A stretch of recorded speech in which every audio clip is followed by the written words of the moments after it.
that can use the road. If you're driving or using motorbike or even keke, if they're in a city or even on a highway, it's very important to know the rules of driving, the simple rules that can keep all of us safe. You must always wear your seatbelt. Back rider, you and the person behind you must always wear your helmet. And rather, don't forget your reflective jacket. Speeding is not good because your life and that of the loved one may be inside too. Don't speed even if you're in a city or on a highway. Don't drink or take in any substance before driving. So if you drink alcohol, don't drive. Or if that you driving, don't drink. Don't overload the car. It can lead to serious accident. Look for the red light and stop sign. Don't be close behind the other car on the road. Always stay far behind the car in front of you. It will give you more time to know what thing to do. If the car in front of you just stop jelly down, always show the signal sign so the other driver then can know what thing you want to do. No texting, no calling, no setting the radio while driving. Keep your eyes on the road and your hands on the wheel. All the thing here will look simple, but it can change in no time when you're not paying attention. Drive safe, be focused, and respect the rules of the road. This message is brought to you by the Ministry of Transport with funding from the National Road Fund of Liberia. Thanks for watching. Hey, my girl, Teta, I slam my car also. The player I have first. I go carry my uncle car to song on a garage. The go we are where or inside it. The whole car engine spot. At the same thing happening to me. I go buy one recycle or I put it in my keke. Says them my keke just smoking Jara Mandingo Koba. So my people, you're not here about Sunoco American oil. They have oil for everything. Whether that pen, Tesla, dump truck, Caterpillar, motorbike, Jeep, keke. Their products include Sunoco auto transmission fluid. They have global and they also have CVT. Sunoco engine oil ultra synthetic blend 5W30 and 20. Sunoco 15W40 and C50 monograde for both gasoline and diesel. Sunoco 0W20 full synthetic engine oil. And our engine oil can even clean your engine set. Their oil can take you for 3 months, 4 months, and 12 months. They have long-lasting auto-light spark plugs. That one can take you up to 3 years, no wahala. They have now opened a sophisticated garage with well-trained mechanics for diagnostic testing and for electronic fault correction. They do all types of vehicle servicing. You want to change your oil, spare your car, weather your car, you want to fix the air condition. So where is this place located here? River Street, AB Turbo Road. For order, contact Marketers Inc. 0880-535-508 or 0777-677-633. Make your engine happy. Use Sunoco oil. Got to make the change.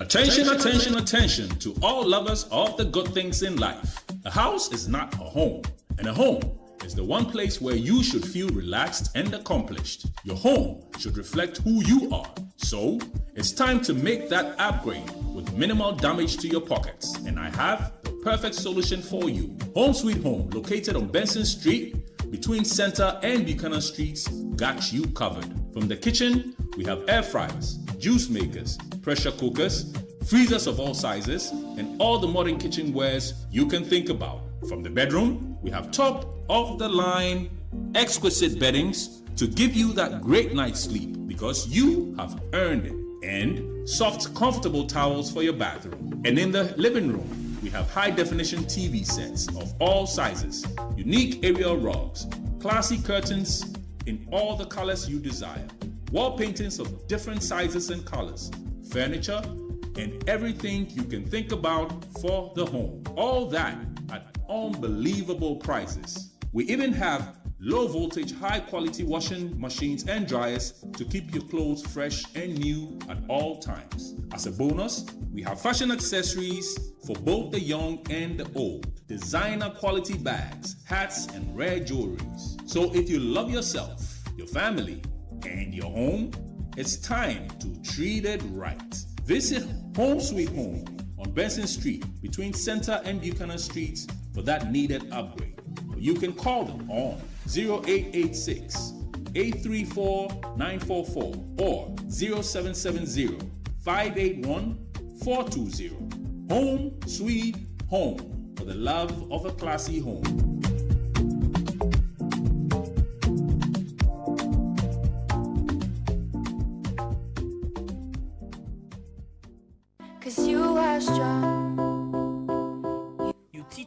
or you get children or you take care of people children wait, you can worry about your student or your child coming out good.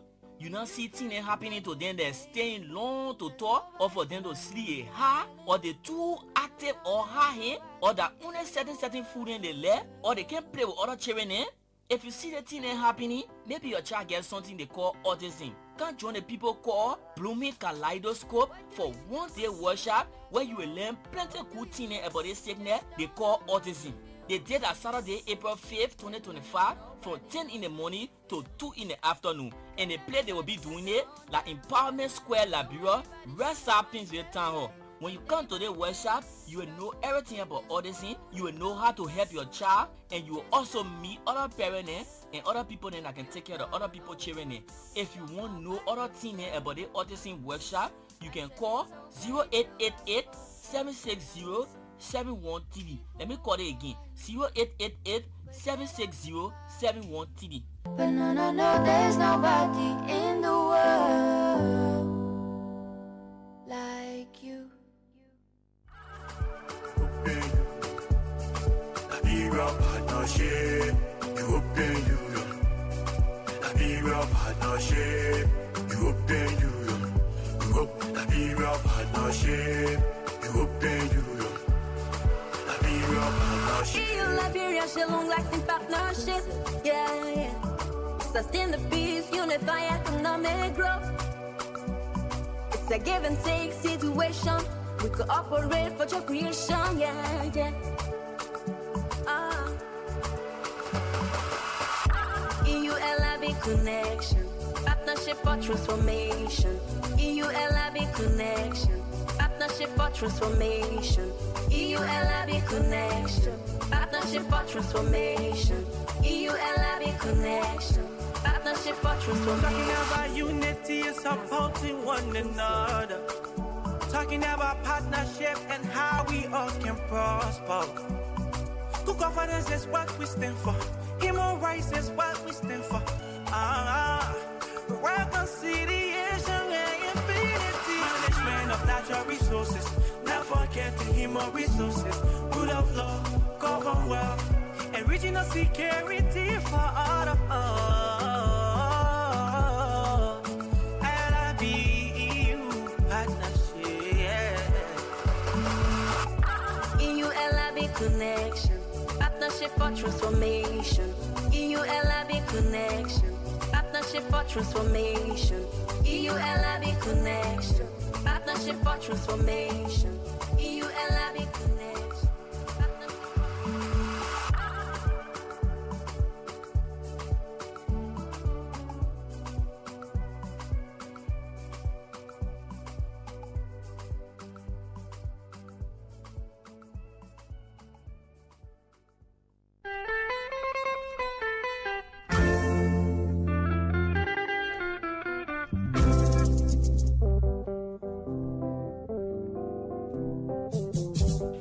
for the sweetest, purest, and most natural honey in Liberia? Then look no further than Gabriel C. Gwen Natural Honey, produced right in the heart of Neighbor County. No chemicals, no additives, just real natural honey straight from the hive to your table. It's the taste of nature. Once you try it, you will never go back. Want to start your own honey farm and see results in less than 6 months? Then contact Gabriel C. Gwen today. Call 0776 596 623 or 0886 596 623. Gabriel C. Gwen Natural Honey can be found on Link Street in Omen Shop, right opposite the Ministry of Public Works. Gabriel C. Gwen Natural Honey. Taste it and be the judge.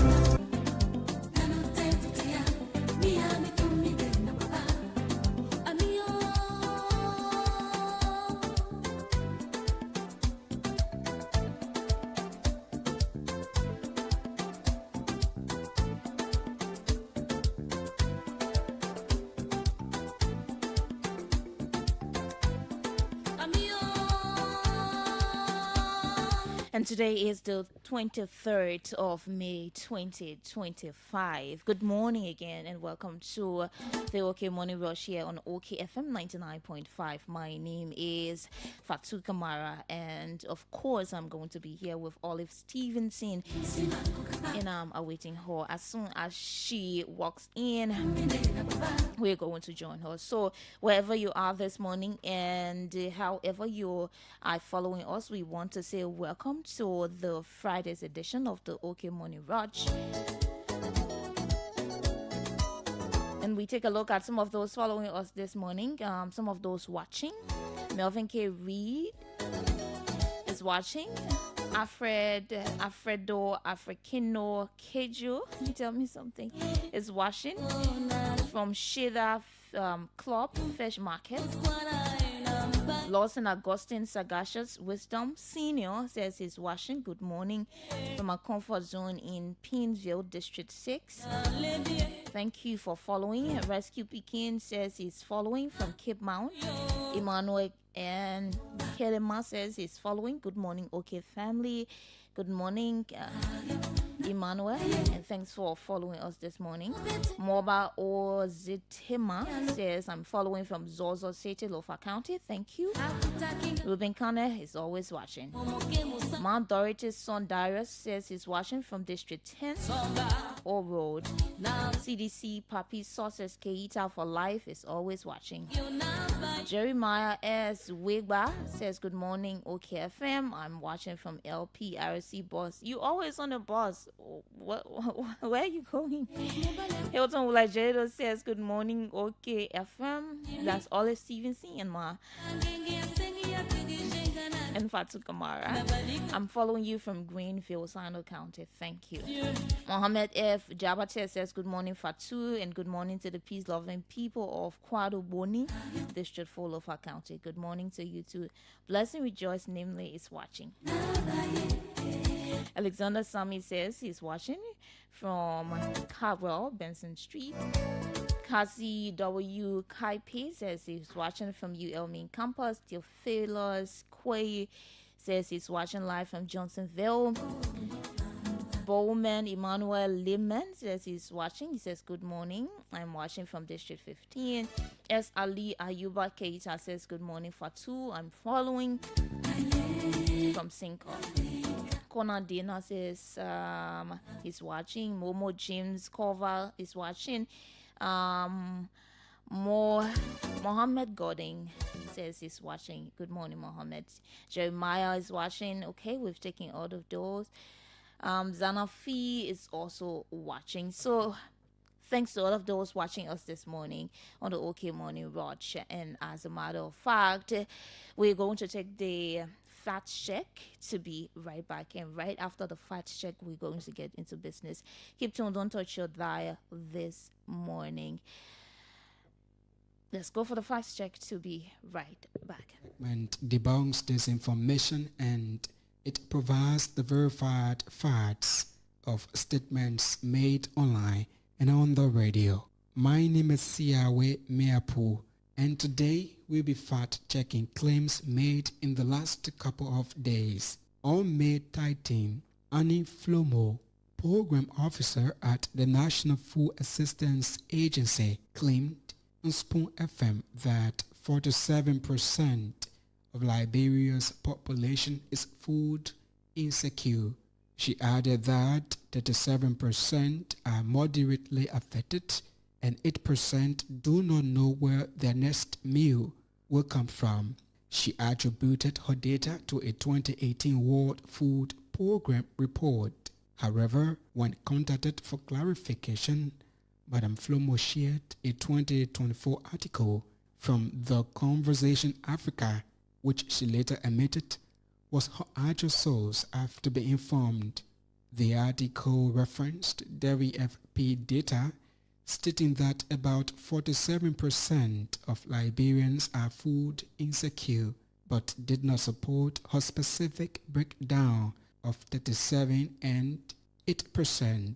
We review the 2022 Rapid Food Security Livelihoods, Nutrition and Markets Assessment. A survey led by the Ministry of Agriculture in partnership with WFP, FAO, and UNICEF.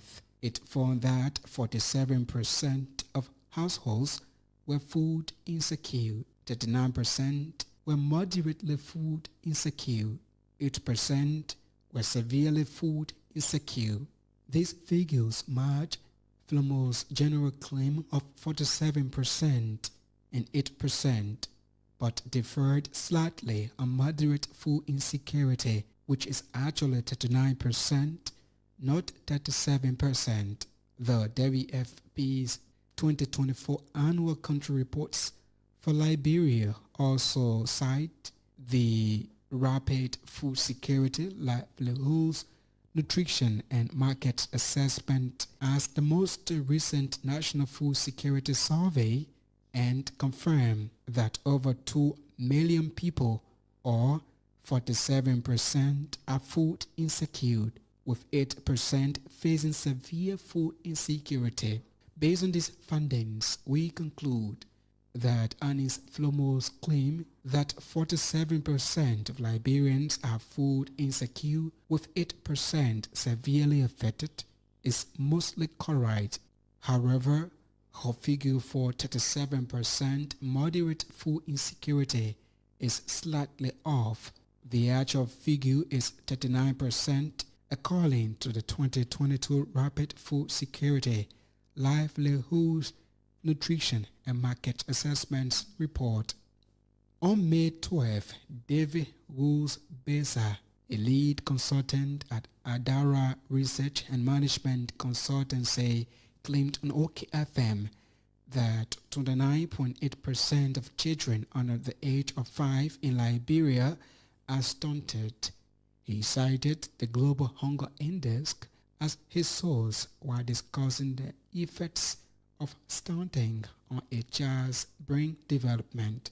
The World Health Organization defines stunting as the impaired growth and development that children experience from poor nutrition, repeated infection, and inadequate psychosocial stimulation. To verify this claim, we review the most recent data available from the Global Hunger Index. The Global Hunger Index is a tool used to measure and track hunger at the global, regional, and national levels. According to the 2024 Global Hunger Index, Liberia ranks 120th out of 127 countries, with 29.8% of children under 5 stunted, 38.4% of the population undernourished, 3.4% of children under 5 wasted, and 7.3% of children dying before their 5th birthday. Based on the data gathered, we conclude that Besa's claim that 29.8% of children under 5 in Liberia are stunted is correct. This is all we have time for on the Friday's edition of the Fact Check segment. The segment is part of an MOU between Local Voices Liberia, OKFM, Prime FM, and Care Radio to counter disinformation to help the public make informed decisions. This MOU is funded by the Liberia Media Empowerment Project, implemented by Internews, with funding from the European Union. The funder or partner had no say in the editorial decision leading to the production of this Fact Check segment. We will be back on Monday with more Fact Check reports to help you know the facts. If you want us to fact check a claim for you, please send us a text to WhatsApp on 0777556296 and we will check for you. Also follow us on Facebook at Local Voices Liberia, X at LVL Fact Check, and go to our website at www.localvoicesliberia.com. I am Siawe Meapu. Thanks for listening. Goodbye. Thanks to Siawe there and Local Voices for always bringing us the facts on the OK Morning Rush here on OKFM 99.5. So we get straight into business. As a matter of fact, David Coty, you know, I always wanted to ask him this question. He's always a friend of the president. So, yeah, I'm coming to you. So, okay, Olive Stevenson is already in the studio. Olive, good morning. Welcome again. We're back. Good. I'm on 4. Okay. Mm-hmm. Yeah, so so good morning, and then like you said, we're going right into it. We have our walk-in guest. Yes, we talked to him briefly about yesterday he turned 72. 72? Yeah, 72. So and the man knows how to maintain. You see, he's still looking young. even in cars, Fatu, the man know how to take care of cars. You know, when I got my first car asking, I said, how can I maintain this car? He was giving me advice on how to do it. So as he maintained cars, he also maintained himself. Right. So you'll have to tell us the secret. Maybe he told you, but he'll have. Openly you must tell the people. What's keeping you this okay? I'm not in saying the age. In age. What is the secret? Okay, thank you. I hope to come back another time where we can have enough time, but I won't be here too long today. Yes. I have a program here busy and I have to go. Okay. There are some secrets in looking youthful always. There are 3 major things you need to do. Number 1, do a regular checkup. Whether you're young or old, make sure you always do a regular checkup by going to the hospital to know what's happening in there. People are sick, but don't know they are sick. And the worst thing is that if you have what the medical people call multi-morbidity, it's even worse. That simply means you have 2, 3, or 4 life-threatening diseases at the same time. Sure. It's terrible. I'll give some example. You are a woman, you have breast cancer, and you have cervical cancer, but you don't know you have them. And if you're a man, perhaps you have prostate enlargement, commonly known as benign prostatic hyperplasia, or prostate cancer. Both of them at the same time, you don't know. Or generally, you are suffering from heart disease, cardiovascular disease. For example, there are 3 major heart disease, heart crashes. One is called cardiac arrest. That is, if blood is not reaching your heart, it's cardiac arrest. I mean, it's heart attack, I'm sorry. It's heart attack. And you may be suffering from heart failure. Heart failure simply means your heart is not pumping blood properly. And then those 2, if you have them at the same time, it's double trouble. It could lead to what is called cardiac arrest. Cardiac arrest simply means the malfunction of the electricity of the heart. The malfunction of the electricity of the heart. That's for the big people, the doctors. But for the layman, cardiac arrest simply means when your heart stops beating. And when your heart stops beating, you will live for only 4 to 6 minutes. Not too long. And you're going to die. That's short. Yeah. Wow. 4 to 6 minutes. So, Jesus. one of the secrets is you have to do a regular checkup. I have done 8 to 9 general checkups. Every year I do it. The next thing is you need to have regular exercise. Oh yes, 30 minutes, 1 hour, you need to do it. And me and Fatu learning, yeah. Oh yeah. Exercise. The exercise I'm talking about also includes sex. You must have regular sex, yes. Yeah, sex has many benefits. Most people don't know. You must have sex regularly. When you do that, my friend, you will continue to keep healthy. Okay. And number 3, you must eat plant-based foods. Oh yes, plant-based foods are there to satisfy your hunger, your thirst, and they are there to help you live long. Plant-based foods are foods like apple, cucumber, butter pear, all those things. Yeah, fruits. I'm not saying you must eat them occasionally. When you're passing, you see one pineapple, you just grab it and eat it. No, that's not what I mean. You must eat it regularly. It must form part of your daily diet. So those are some of the major things when it comes to living long. You have to eat the right kind of food. And you got to avoid certain foods. Certain foods that you need to avoid are processed meat. I used to stop at the fast food center most of the time when I'm going home in my area there. Give me 2 hamburgers. Give me 1 hot dog. Give me 1 pizza. All of those things are dangerous for your health. When you eat them every time, my friend, you will have a serious problem. So you can eat it once in a while, not every day. Not every day. Yes. At least once a week, according to nutritionists. Once a week you can do that, but not every time. So those of you who are used to eating your hamburger, your hot dog every day, stop it. It will take you to your grave quickly. So those are some of the major things. I was talking about sex. You know, sex should not be a taboo subject anymore. Yeah, that's what we do in this country. We make sex a taboo subject. You can't make it a taboo subject. It got to be part of everyday's life. People must talk about it. You see, sex is very good, and if you don't do it regularly, it's a problem. You have to do it regularly. There are more than 10 to 15 benefits. I hope to come back one day. We'll go into that. Yeah. Oh yeah. We'll go into that. And that first question you asked when you talk about me being friendly with every government, every president. Yes. Some people refer to me as a regime collaborator. Yeah, I am. I don't see anything wrong with that. Okay. I'm friendly with every government. Nothing wrong with that. But when the government starts to mess up, then Babu with the Vakula. Yes. This is what I mean. You come to government with one vice shirt and one khaki trouser, no shoes. After 6 months, you build houses all over. Where you got the money from? All right. The reason why I can get angry and part with people like those is that when some people, when leaders who lead us think that we are a bunch of stupid people or a bunch of fools, we can't agree. We'll never be friends.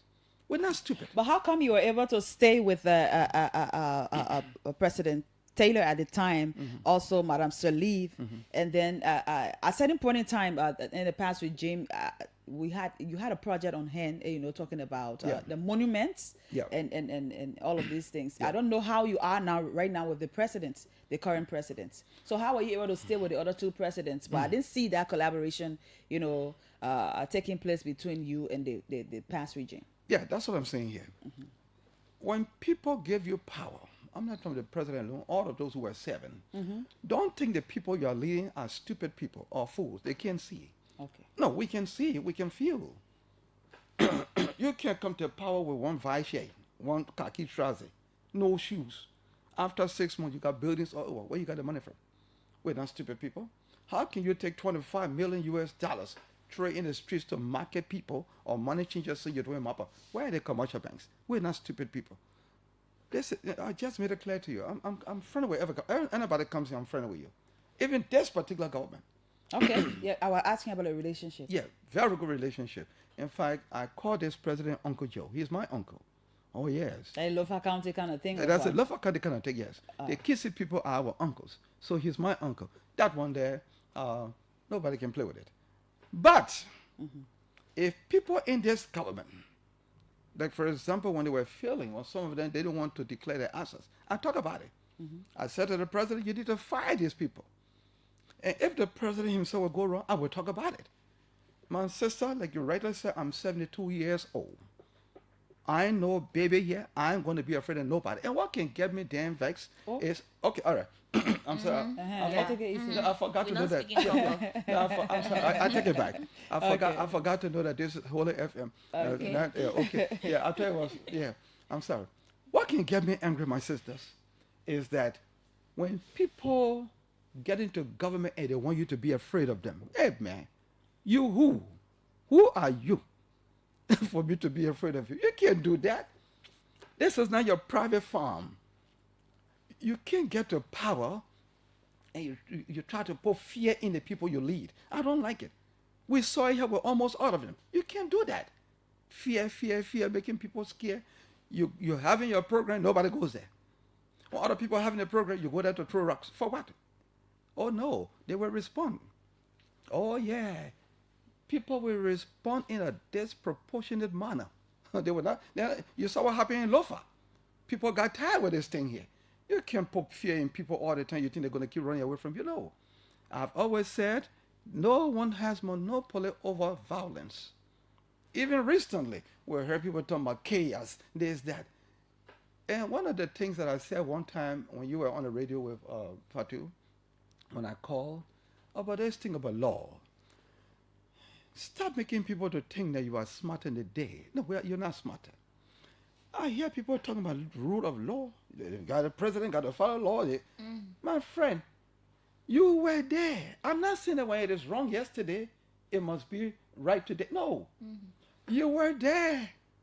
When the issue happened with Kabina Jane, you remove him because he disagree with you. This is another thing I hate. My friend, this is not your private farm. The people of the country got a right to disagree with you. Oh yeah, they have the right. It is about their country, their resources. One justice disagree with you. You fought hard and remove him. The man felt that it was wrong. He went to the court, especially ECOWAS court.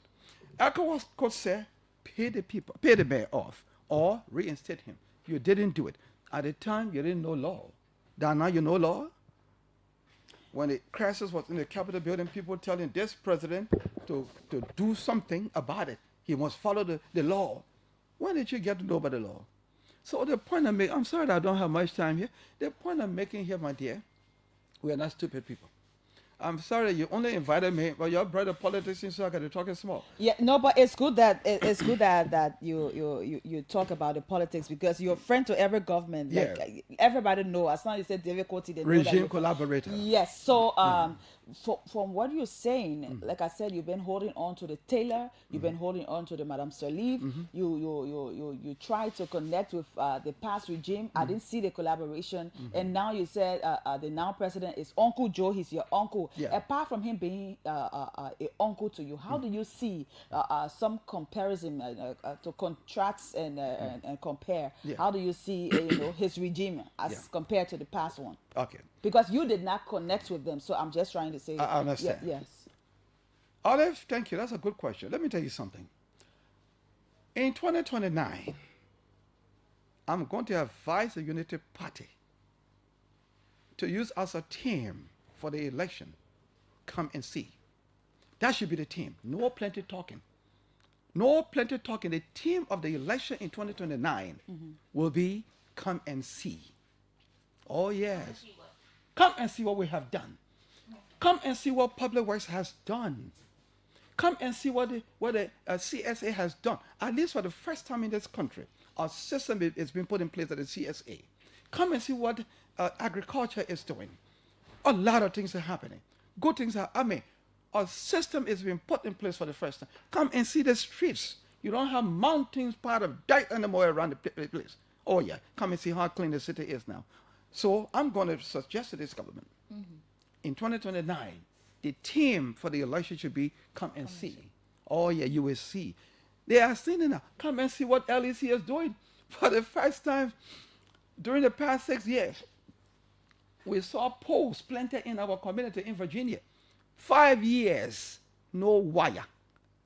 But just in 1.5 years, come and see what's happening in my community. Oh, you see in current? Okay, no current yet, but the posts were planted in a few weeks. Wires are all over the place. Okay. Oh, go to Virginia, my friend. Wires. Come and see what LEC has done.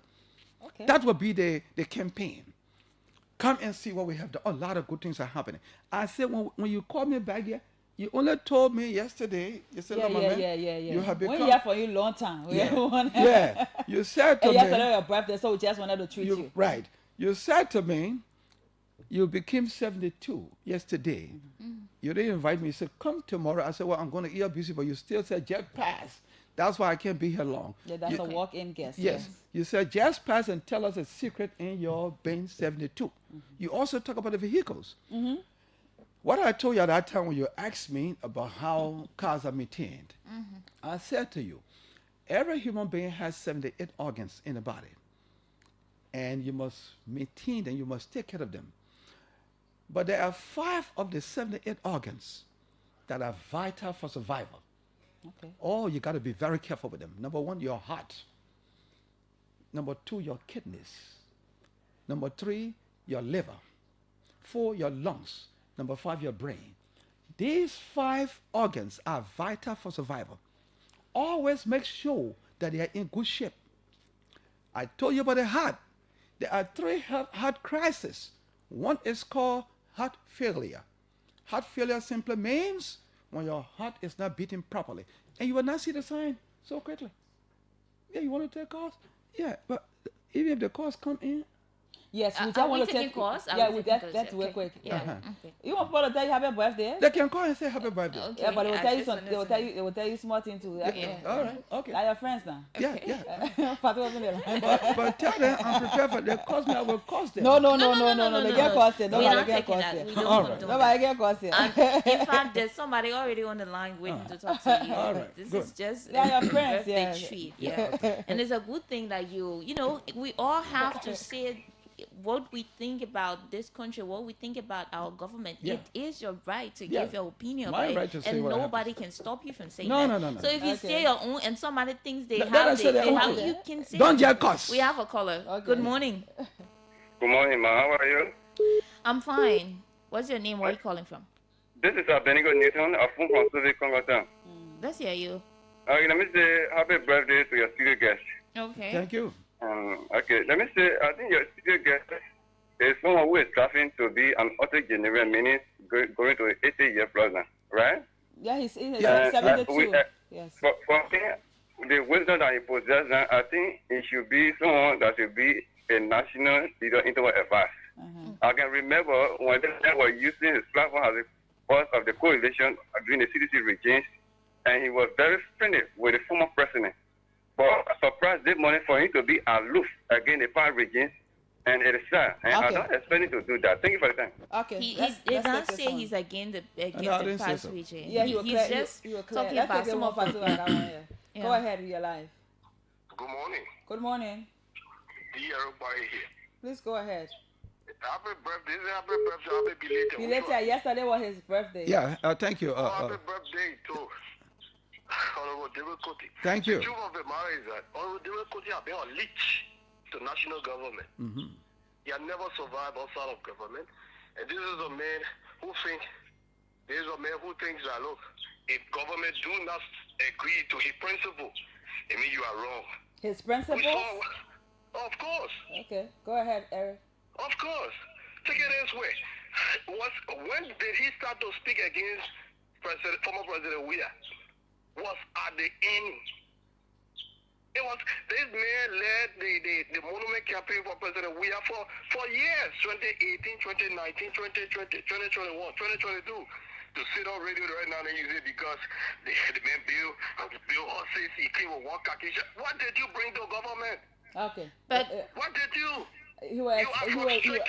He was so frustrated that President Weah didn't adhere to his dubious principle. And you saw how Donald Dillon dealt with him on the national radio. He is the problem of our government. He's one of the major problems in this country. He's a leech. Okay. Thank you, Eric. I think this is some of the disagreements we talk about. When you call, you just have to be civil and just if you disagree with somebody, just go ahead with your disagreement and stop calling people names. You don't call somebody a leech. What do you mean by that? I think it's uncalled for. We don't do that. Yeah, okay. So we will have to, it's okay. Yeah. We Let's cannot have continue two with a call when you're not civil. You call on the radio, you say what you have to say. You don't have to insult anybody or use words that you're not supposed to be is used. demeaning. Okay. Yeah. Good morning. Good morning, caller. It's not on. Good morning. We lost it. Take the other line. Call us on 0777 700 Good morning. Good morning. Good morning. Good morning. Okay, let's hear you. Wow. We lost it. Let's take this from here. Good morning.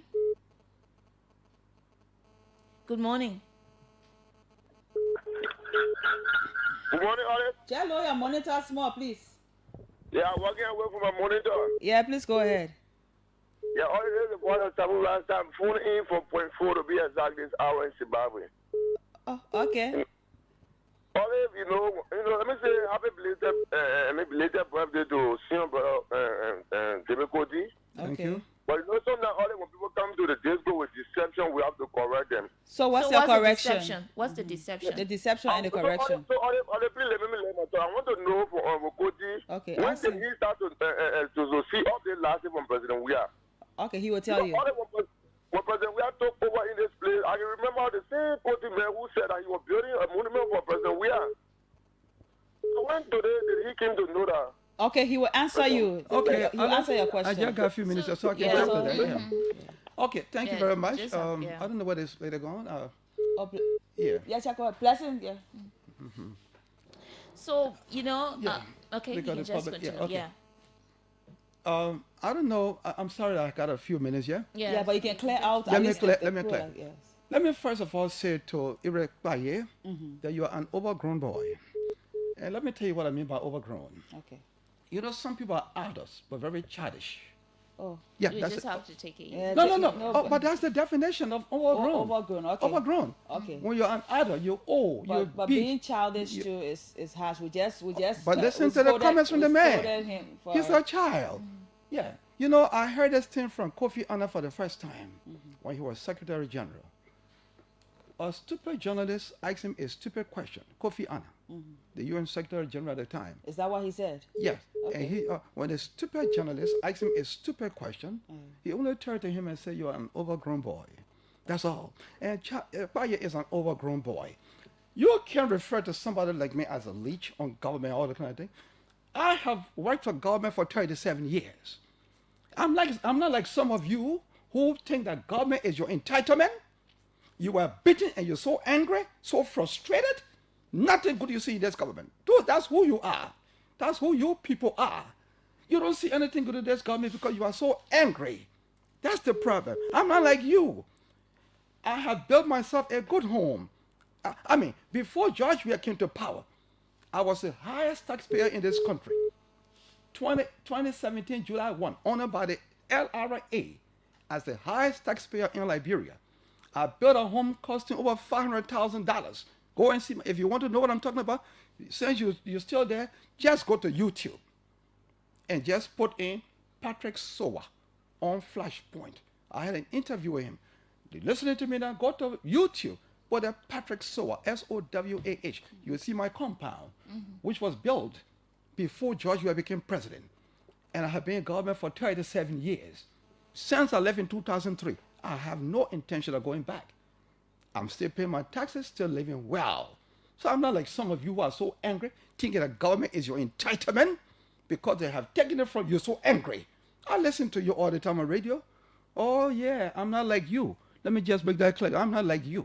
Okay. That moved Lethal on. government. Yeah. No, I mean, all of them were almost the same. Okay. I'm not, look, please call me back here. I want to come and talk politics. Okay. Yeah, it's a The good campaign thing, yeah. for Unity Party will be come and see. That will be the theme of the campaign, come and see. Oh yes, come and see what LEC has done. Come and see what the CSA has done, putting a system in place where nobody, maybe Baye was one of them, if he's angry, nobody will receive pay any mobile money. Oh no, it's not going to happen. That criminal cockroach thing is finished. Nobody's going to take $25 million and drop it in the streets to money changer to do map up. Where are the commercial banks? Look, I got to get out of here. Thank you very much. Thank you so much. Thank you. Thank I you got to so get out much, of here. Mr. Call me Coach. back and I will talk. Okay. If you think that y'all one can talk, no crazy, no. No, take time. Don't let me Okay, talk it's here. okay I'll now. see you later. It's Thank you for the okay. invitation, but I told you from the beginning, I'm not going to be here too long. Bye-bye, and I'll see you again. Okay. Call me back, Thank you so and I will much. talk. Thank you, Mr. Koti. Thank you so much. I'll see you. So that's it. Thank you, Mr. Koti. Koti was just a walk-in guest, and we thought we had to talk to him briefly about some of the issues, around the country. But one thing I'll continue to say is that we have to know how we talk to people. This thing about government, there will always be changes in government. You'll always have people coming and going, and you'll always have people giving their opinions about the workings of the government. And I don't think we should be harsh to one another about that. It's uncalled for. We should not be calling other people names only because we disagree with them. You can disagree with me and say whatever you want to say and just give your own opinion. This is his opinion. The mayor is giving his opinion about the government. If you think he's wrong, call and give your own opinion. But calling him names, I think it's uncalled for. I think we need to graduate from that stage. This thing, we're too angry in this country. What's wrong? We need to get up. We need to wake up. You will not always be in government. You will not always be in position. And when others are there and they're doing the right things, we talk about the right things. Like the last time I was here talking about schools, how our schools are incapacitated, lack of facilities. But there are also other good things happening. Like he talked about the electricity. It's true. Like almost a month now, I have not had electricity shortage at my house. That's a good thing. Like seriously, there are other good things happening, like the cleanliness. I go to red light. Red light, is like a city right now. I mean, the place is very clean. Unlike some times ago when the street used to be very dirty. Red light used to be so bad up. So bad, so dirty, so filthy. But go to red light right now. Very clean, a very decent place. You go there, and if you've been there for, I mean, you stayed away from the place, of you've not been there for a long time, and you go back there, you will not believe that this is the red light that used to be like that. A lot of good things happening. There are bad things happening. And if somebody chooses to talk about the right thing and you think that there are bad things happening, just go and counter them and say, okay, you're saying this, but there are other things happening too that are bad. But instead you choose to call the person names and saying whatever you want to say, and just talk to anybody anywhere. I think it's uncalled for. I think it's high time we graduate from that stage, because it's not a good thing for us to do. It is not a good thing. We can't continue to just be angry. When you're angry, you're not angry for other people. You're angry for yourself. This thing we need to graduate. So the thing is, Fatu, if somebody goes contrary to maybe they're not in line with you, you cannot agree with me all the time. I cannot agree with you all the time. But I think we should keep it civil so that we don't get in a space where we have to be throwing jabs on each other. This is Liberia. We are all Liberians. Everything that comes out of Liberia rests upon our shoulders. We have to carry that. Whether you're from past regime, you're from the present one, you're working with this government, you worked with the past regime, we are still Liberians, if you always want to give your point in an argument, you have to be direct to the point without being, calling names. But it's difficult for most of us to speak without calling names. You see what happened? Eric has spoken. He said words. Mr. Koti responded. He also said words. These things does not help us. We have to put our argument in a way that, everybody can understand us. Anybody listening will understand us, that maybe Mr. Koti is not going right and you come in to clarify. Come in a way that people will understand you. But yeah, we have to do that. Our callers have to understand, everybody can be for the same side. It's not possible. In the entire country, everybody can be for the same side. So if you're for the other side and somebody is on the radio saying something that's maybe it's not okay for you, there is a way you can come in and we all will understand what you're trying to say, but leave the calling names. Calling names sometimes, bring about bad feelings. It does not change the fact that, in fact, people will just say, oh, the man got on the radio and started insulting, Somebody will say the man got on the radio and just started insulting, not knowing you have a message to give. You have some corrections to make, but then the insult will override whatever you want to say, and then make your message to just fall on the ground. And one thing is, so it goes to everybody. I really don't really see a problem with somebody who has been supporting somebody decides to say some of the wrongs the person did. I don't see a problem with that. You can support somebody, and when the person does wrong, you talk about the wrongs, right? And if you decide to capitalize on the wrongs and somebody sees it as a problem, the person can come and counter what he's saying and talk about the right things. I think this is how the discourse is supposed to be. If somebody chooses to talk about all the wrongs that the last regime did, and you think that the last regime did all the rights about, you just come and talk about it. But you cannot come and be sarcastic. This is wrong, and we'll continue to talk about it. It is actually So it's good to debunk wherever wrong. somebody is saying. Yeah. Then so yes, I understand. If you think that Mr. Koti supported the past regime, and he did a lot of good things, monument and whatsoever, and now he's talking about some of the bad things. Yes, you can call and say, okay, Mr. Koti, you did this, you did that, but why are you doing this now? And he's he has the right to whatever he wants to say or whatever he thinks about the government. That was his past government, and this is his present government. The government is, for all of us. It's for all of us. For the people, of the people, by the people. We are all the people. It is not just And you. besides, the reason we even ask him, because everybody knows Mr. Koti to be a friend to the president. Yeah. For presidents. Yeah, not just now. Even before we knew ourselves, he started being friends to the president. Yeah. He was with Taylor, as far as I can remember. Yeah. He was with Madame Salif, and it was in this very studio that I think we carried out that entire program where he wanted to launch a monument for former President George Weah, and that it didn't happen. I don't know if you know about any monument, but it did not happen.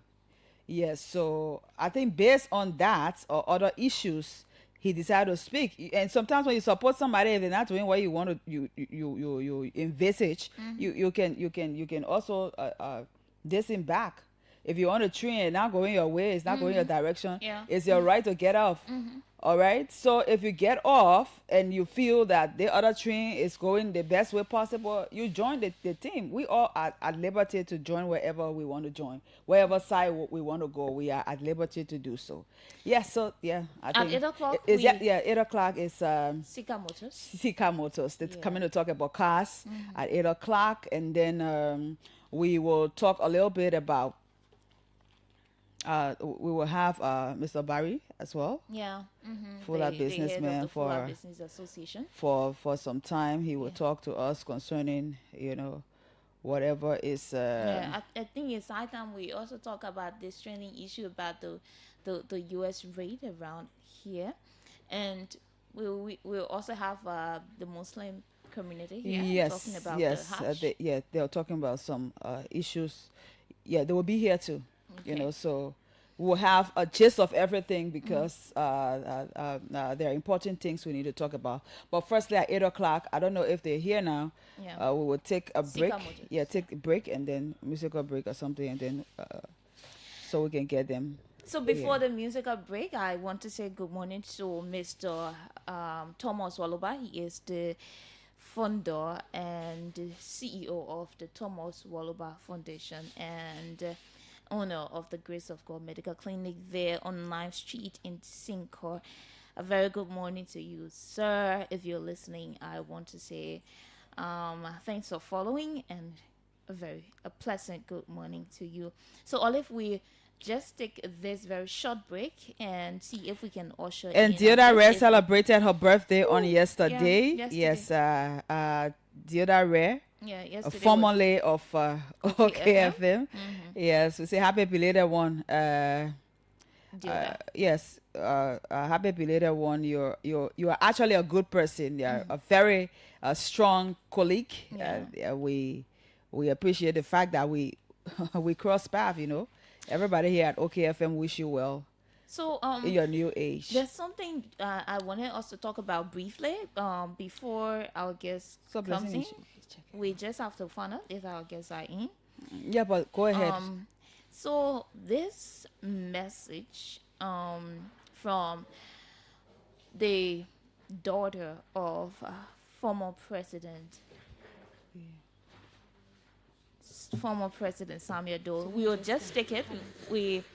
So our guests are here. We're getting message that our guests are already here. So we'll talk about this message from the late Nancy Doe daughter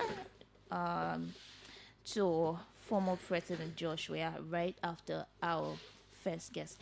So we can usher in our first guest, but let's take this very short break. When we come back, our guests from Sika Motors are going to be in our studio. Let's take this very short break.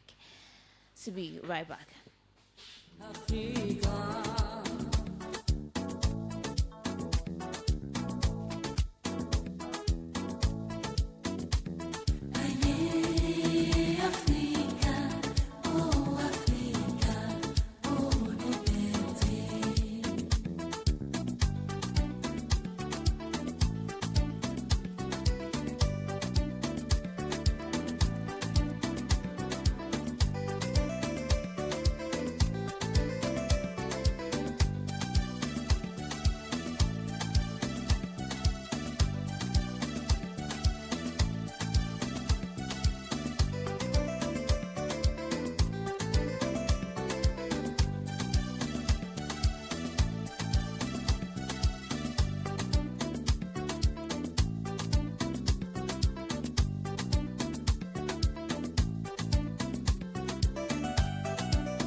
And so welcome back. We already have our guests from Sika Motors in studio. They will introduce themselves so that we get to know who are the people sitting in our studio. So we begin from our far right, the guy in a white. You just introduce yourself, please.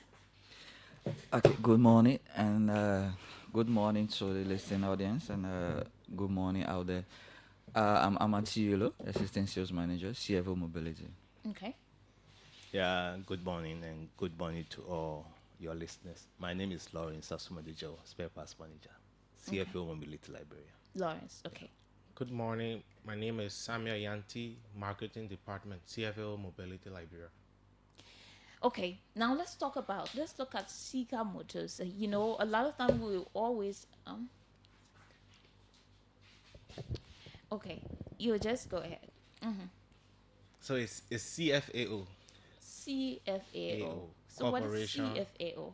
Corporation for Africa and Overseas. Okay, so we were told Sika Motors. That's why.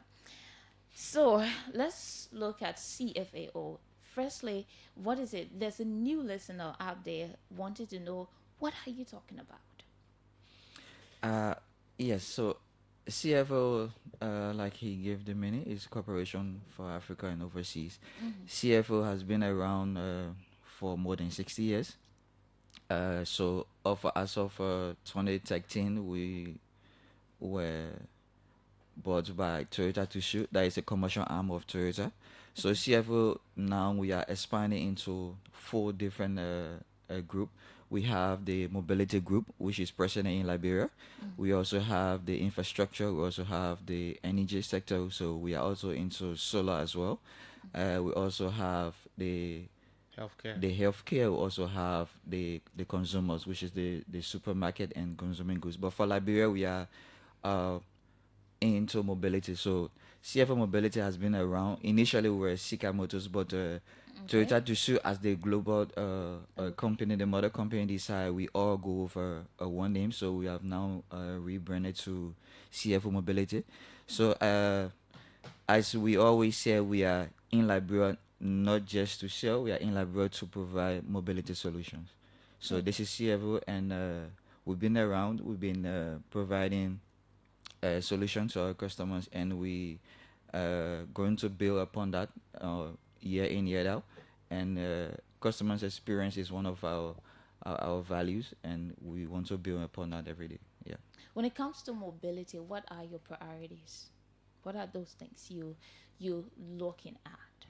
So, like I said, we are about mobility solution. That means getting you from point A to point B with ease and with comfort and reliability, because we don't want to provide service. We see our Liberians struggling when it comes to mobility, so we are here to provide solution for that. Because take for an example, in Liberia, the rain for like close to 6 to 9 months. We will see a lot of breakdowns on the road. Your motorcycle, your vehicles, they have a breakdowns on the road. So we're here to provide a solution for that, where you are moving from point A to B in the ease, no matter the rain, no matter the season. Yeah. Okay, now let's come to you there. Let's talk about this issue. I was listening once with you and Clarence talking about this issue about it happens in other countries where you just book the motorcycle, you stay at where you are, and then it comes to you, and you get on it, and it takes you to the destination you want to go to. How far is that? Yeah. So for the booking of the ride, Mhm. so this is a new initiative. We have not launched that program yet for the motorcycle ride. Okay. But personally, we have our rental service, which Okay. is the Lozia rental service, Mhm. and we also do a long-term leasing Okay. as well. Yeah.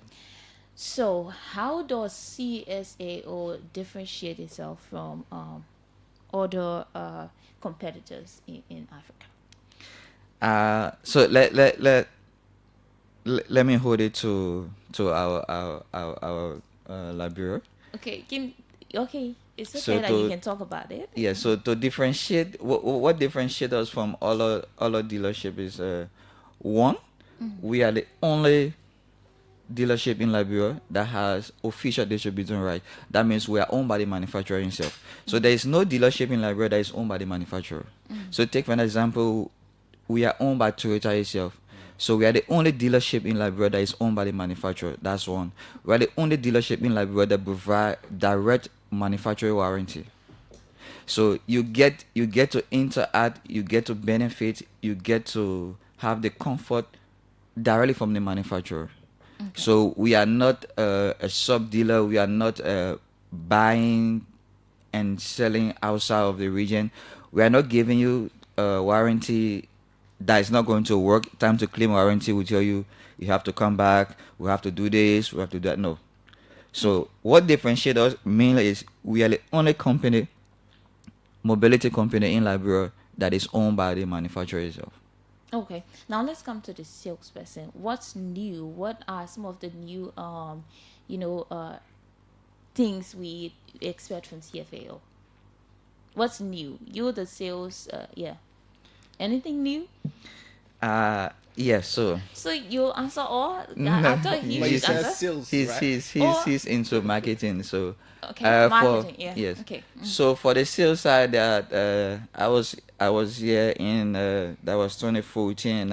I made a promise that we are not just about institutions, Mhm. governments, and NGOs.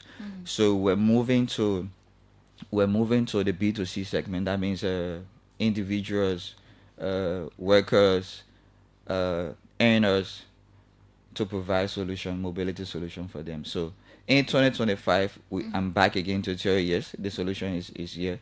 Toyota is now producing mini size SUV. Toyota is producing smaller vehicles that fits within our everyday budget, that fit within our monthly budget as well. So we have smaller vehicles for as low as 18,000. We have vehicles ranging between 20, so they are all available as well. So there are a lot of new things happening within Toyota and CFO.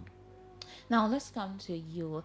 Let's talk about marketing. Let's talk about Liberia, the business community in Liberia, and the cars you sell, the business you do.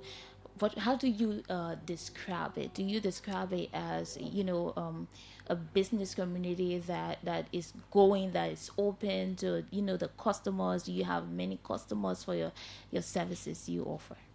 Yeah, so right now in Liberia, for my analysis and my study, I see the business in Liberia to be, especially for vehicle business, to be mostly B2B, B2G, and less of B2C. So looking at that, expand on that. looking at that, you see right now, for example, majority of our customers, people who come and purchase from us directly, they are like few individuals, and more of businesses and more of government. Okay. Yeah. And so as Amma said, for that reason, Toyota is producing smaller or mini SUVs, mini vehicles that can be affordable for even a local person or even a common man that sell, like maybe you have a business, you can afford it. And also for the market in Liberia right now, B2C is quite slow, but it's improving and will improve gradually. So what is B2C? That's B the consumer, B the customers. Okay. Yeah. So that's the reason why we introduced the financing scheme. Okay. What is the financing scheme? So you, for example, you pay upfront, you get the vehicle, and then you pay the bottom cash later. Like for example, credit. Okay. You take a loan from the bank, and then you pay later. You use the car and then you pay later within 3 to 5 years, I think, at most. Is that going? You say? Is it working? Yeah, right now, actually speaking, based on the market, based on our environment, is working, but it's working gradually, very, very slow, bit by bit. And do you see do you see any improvement? Do you see that this is actually going to work? Yeah, on the long run, it just requires more marketing, more promotion, more advertisement out there, and clearer understanding of it. And on the long run, I believe that it will pick up gradually. Let's talk about your strength when it comes to competitive advantages and automotive distribution. What are your strengths? CFAO. What are your strengths?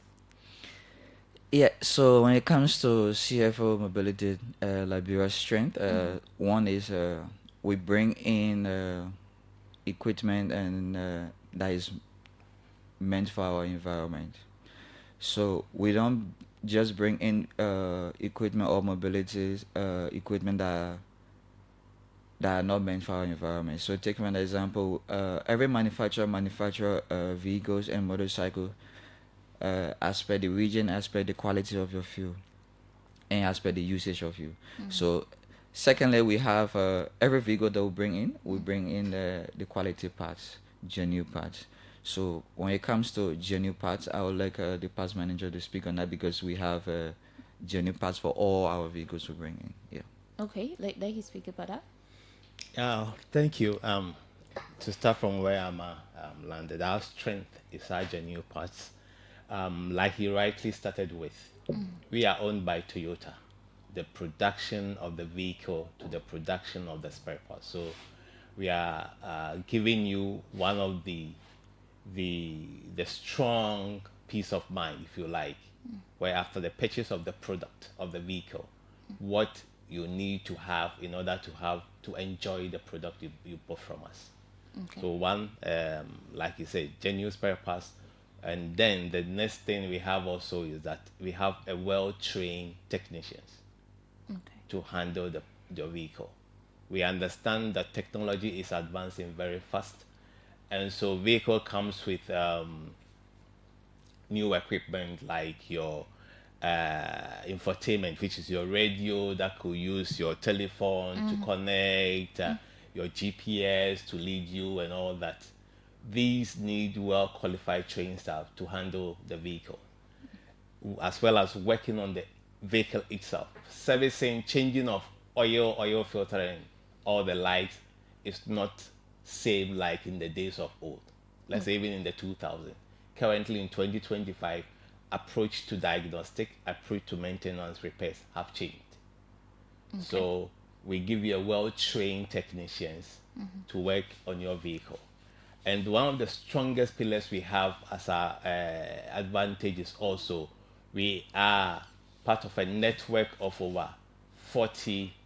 We are in over 40 countries as CFO group globally.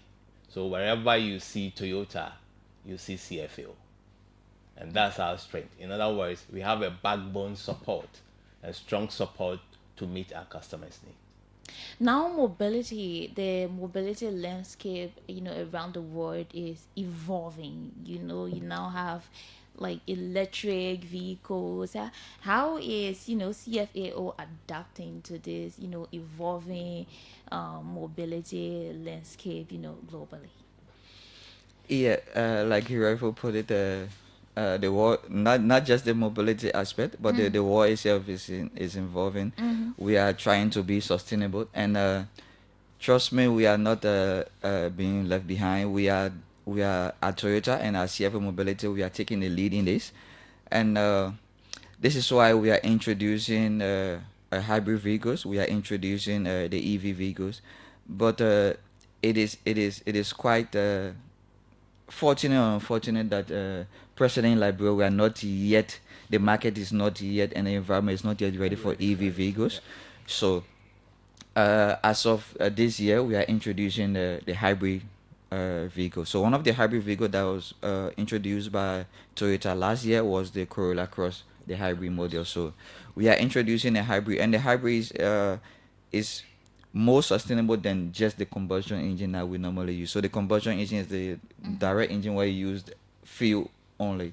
So with the hybrid, you have both the electric part of the vehicle, which uses battery, and you also have the combustion engine. So you can use both of the engine together.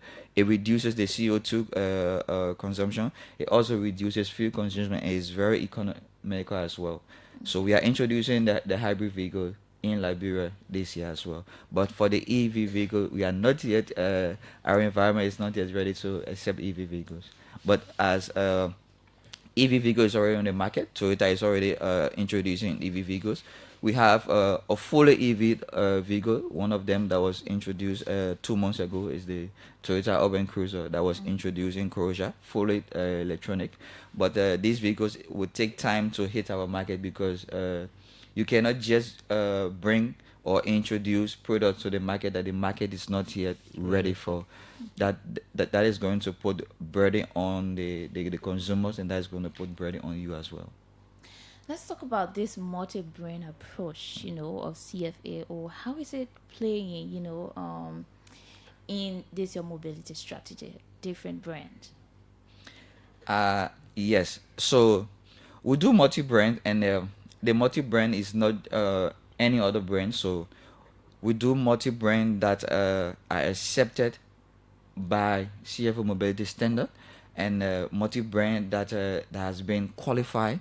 So we don't just incorporate any other brand. So take for example, we do the Mitsubishi brands, we do the Yamaha. These are all high quality Japanese manufacturer and monitor products. So we have the Yamaha brand, which do the Yamaha motorcycle. We do Yamaha OBM. We also do the Yamaha gensets in Liberia.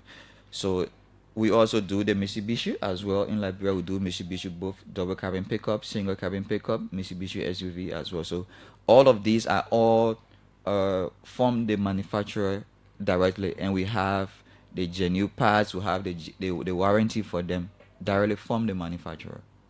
Okay, let's go to the past leader, past manager. Let's talk about CFAO. Let's look at some of the opportunities and the challenges facing the automotive sector, and how is CFAO addressing them? Well, thank you. CFAO, like Amma said, understands the evolution of automotive and the challenges that comes with it. Okay. And like we rightly said from the beginning, that we have a strong backbone support straight from the manufacturer, and we understand the demand and the challenges that the Liberian users of Toyota go through. Okay. For that reason, we always ensure that we have the genuine spare parts, as we have mentioned before. We have well-trained technicians who understand the vehicle we bring in. And let me quickly add a bit to what Abba said. Not only do we give you, in terms of multi-brand, do we give you Toyota, Mitsubishi, Yamaha, we also give you the Hino trucks. We give you the Bridgestone tires. We give you the Pirelli tires. We give you the Torque tires, which are all a product that comes from a source that are reliable, and you can understand that. And we all agree that in terms of a product from Japanese is very robust and very good product, and which you can trust. And so we understand this for our customers and for the country Liberia. Two, we also understand the challenges in terms of cost for the customer. And for that reason, we just don't give you a genuine and a durable product, but we try to ensure so that whilst you are buying the vehicle, you are enjoying without expending so much to maintain your vehicle. For that reason, we came out with a product called Toyota Care, where when you buy the vehicle, we give you a 5 times service, let's say 15 months service, free. So when you buy a brand new vehicle, we give you 1 plus 3 months year service for free. And then after that, we don't only think about it as an event, we also think about it as a journey. So after that, when you have exhausted those periods, then we say, come and let's give you what we call a peace of mind, where you can pay for a maintenance of your vehicle within the duration of 1 year. Within that 1 year, we are thinking about you. School fees are there, rent is coming, other expenditures which could infiltrate without announcing. So we give you that product. You pay for it, and that binds us to ensure that anytime you bring your vehicle for maintenance, you've already paid for it, and we service your vehicle for you for free. Let's talk about Liberia. Yes, for Liberia. And the other thing also is that we also understand the challenges, and we are trying to be more proxy. Think about proximity. So a few days back, we came here and we told our customers that we are thinking about them, and we have reopened our service center, our express service center at the bypass, Connex filling station. So all our customers should go there, and that will give you, because we understand time, the importance of time. Somebody say time is money. So rather than driving all the way to our bush road to have maybe 5,000 kilometer service or 10,000 or 15,000, go to our quick service bay, let them attend to you. We didn't only do that. We also said we are thinking about the economic situation. We dropped down our price for both spare parts and service drastically, up to more than 70% drop on our spare parts. So these are the things we have done. Now, challenges. We understand the situation of our fuel, our roads, the uses of the vehicle.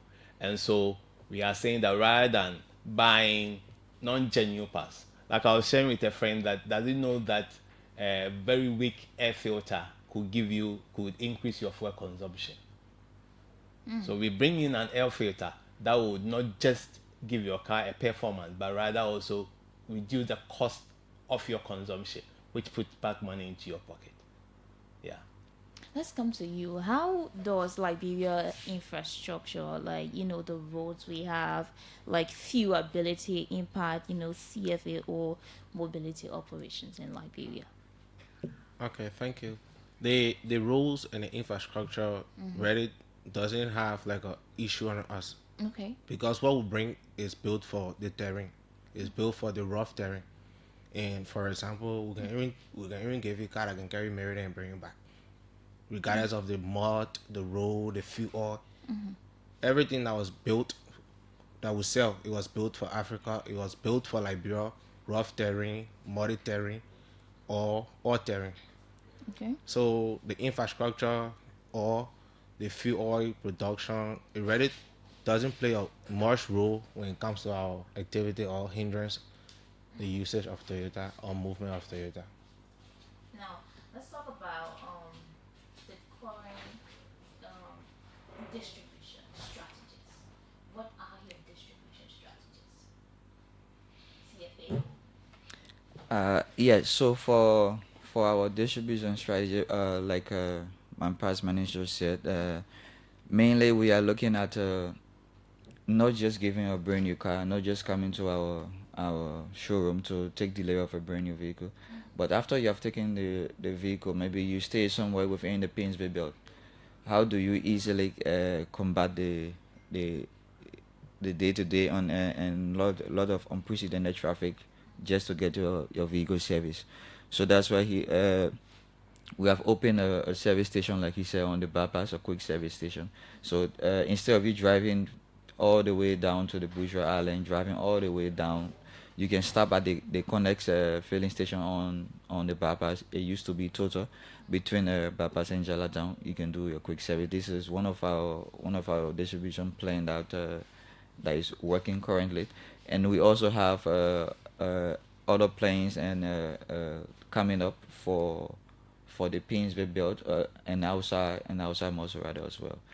So we see like we cannot be everywhere at the same time.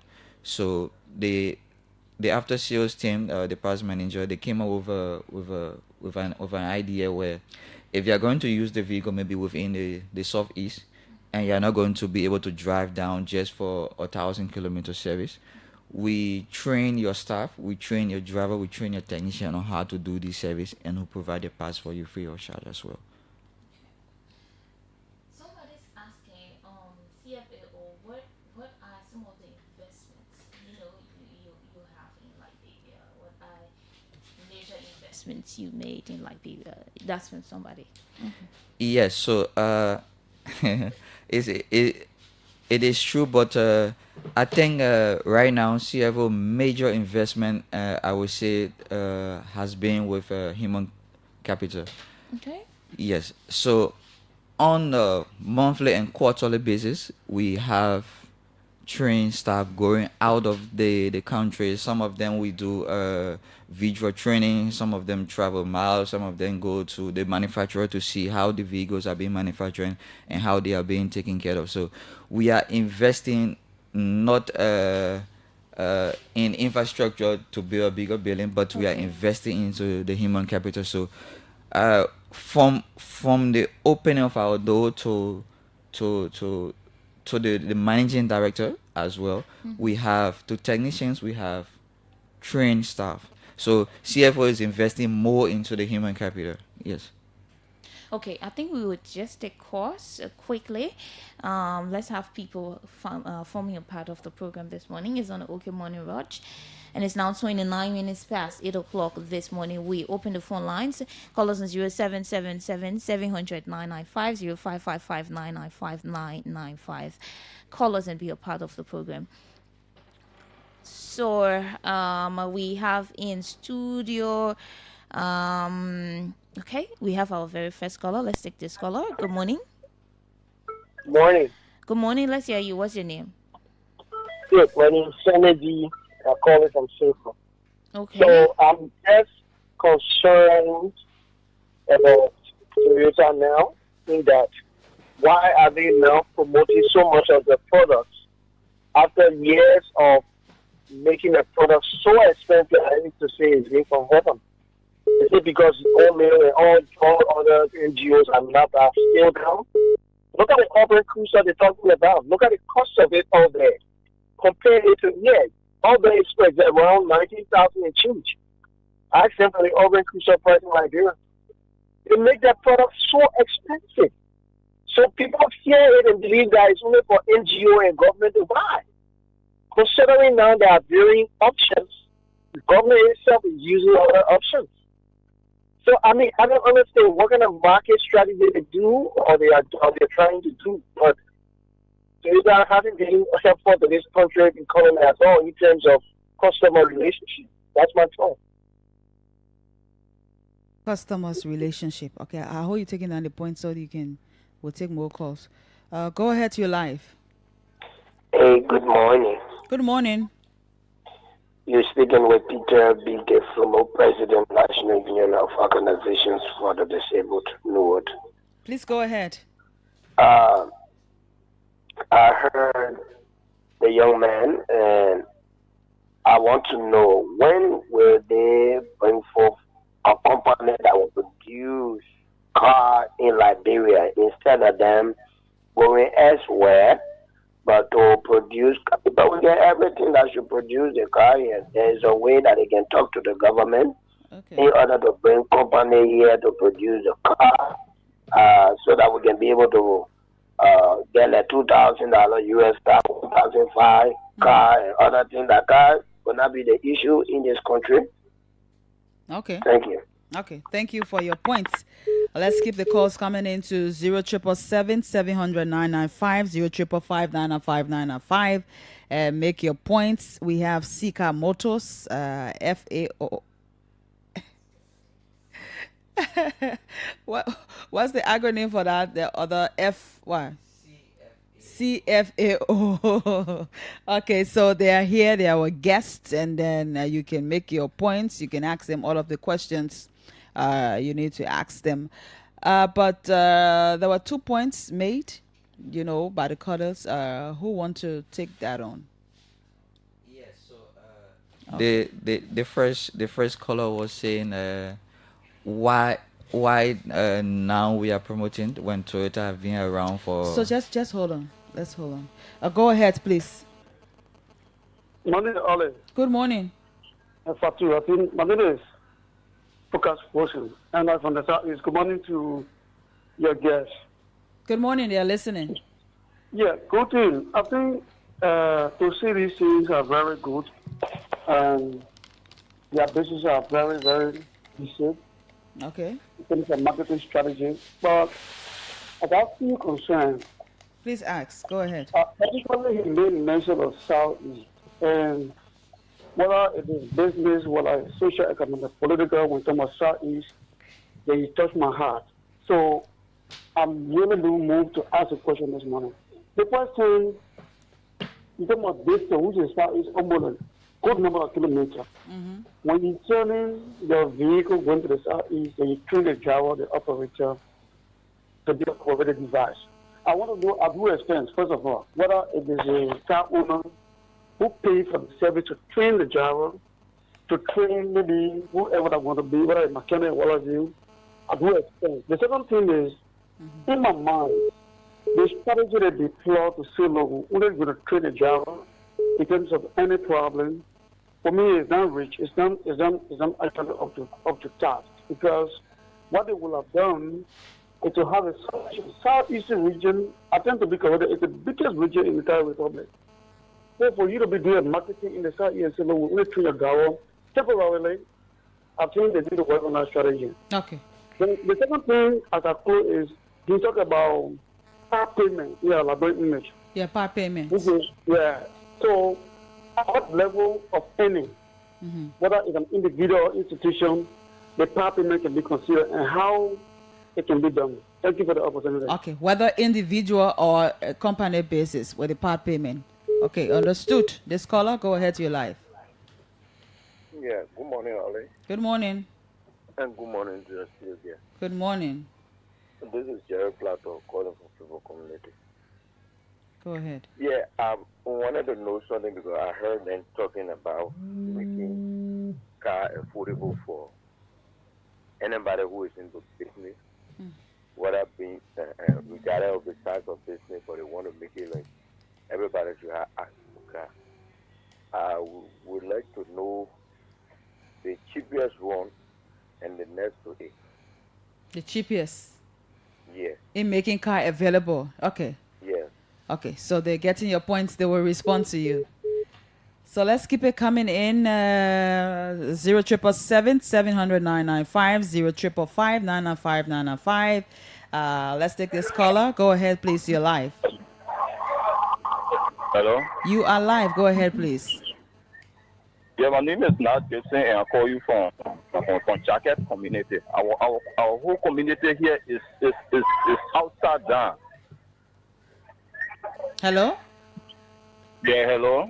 I say our whole community, the Jacket community is outside down. People just came and breaking down people. We are talking about Sika Motors. We're talking cars now. So information. Yes, so we can take that information. We can take that information right after our guests leave. Okay. Okay, so you can just call. Hello. Okay, so we'll take that after our guests leave. Go ahead. Good morning. How you doing? Okay, fine. Good morning. Okay, so the thing about Toyota's vehicle, we know that it's durable, genuine, and it's long lasting. That's the cost, my sister. The car is just very expensive for our own setting. Okay. You're talking about 45,000 to 49,000. You do that, you could have like $1 million. It's just expensive.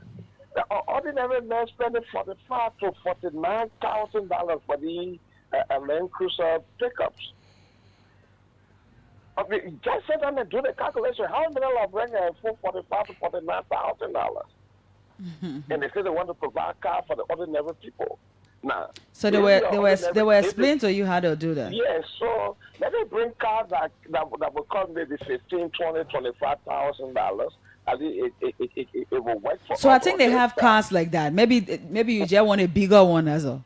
No, just talking about the pickup. You know, some of we have farmers, some of all the companies charge you $5 if they can find car that is 4x4 that will be between 20,000 to 25,000, it will make sense. They don't have to kind of make publicity. We will go to them and buy and we can now make the publicity for them. But let them look at in our price range for between 20 and 25.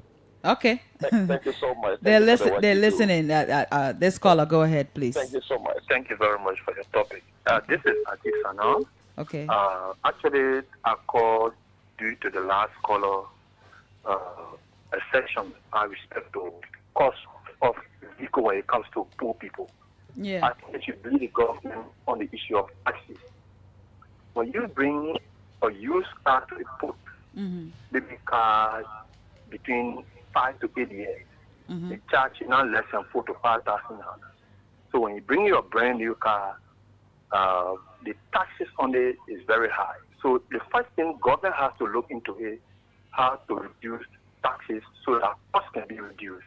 Okay. In fact, the cost of manufacturing a vehicle, it's not possible to learn for land research distribution for 25,000 because cost of manufacturing is far more than that.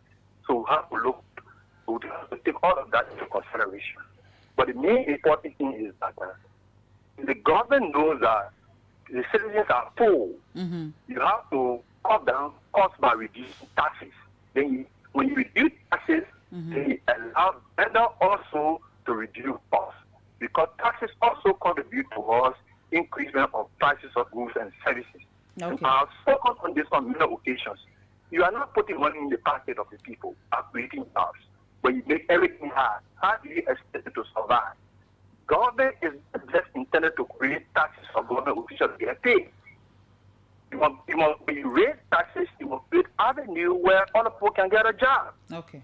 Job is the one that helps on the survivability of the citizen when it comes to middle class income. So we have to take that into consideration. It's our government to regulate prices. When you look at the cost of manufacturing, cost of bringing the vehicle here, taxes, then you determine prices.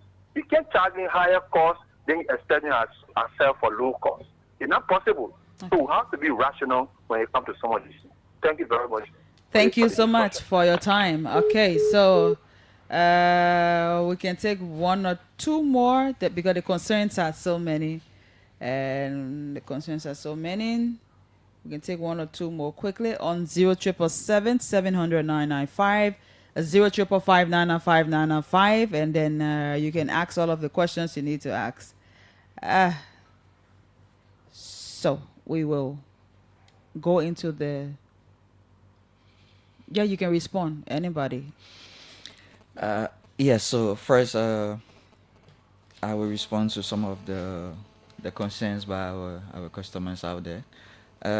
The first caller were asking why are we promoting our vehicles now when Toyota have been around for a longer time and some of the vehicles, the costs are very high. So Toyota have been around for a very long time. Toyota has been around for close to 80 to 90 years.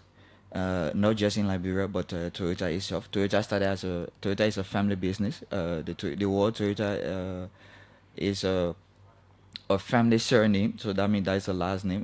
In Japanese, it's called Toyoda. So, but in English, it's referred to as Toyota. So, just to give a brief history about that. The reason we are coming down to the audience, like I said, we made a promise to provide vehicles that is going to be affordable. So we are coming down to tell you we have affordable vehicles. We have a mini SUV like the Toyota Styled Cross that comes with a panoramic camera. That is a 360-degree camera as well. Is a all-wheel drive. So these vehicles are affordable. You don't have to go for vehicle outside your range. And this is one thing I want my audience and the customers to know. This is why we train our sales staff. This is why we train the frontliners of Toyota. We are not going to sell you vehicle that you don't need. One thing that we normally do as end users in Liberia, we buy vehicles that we don't need. So take an example.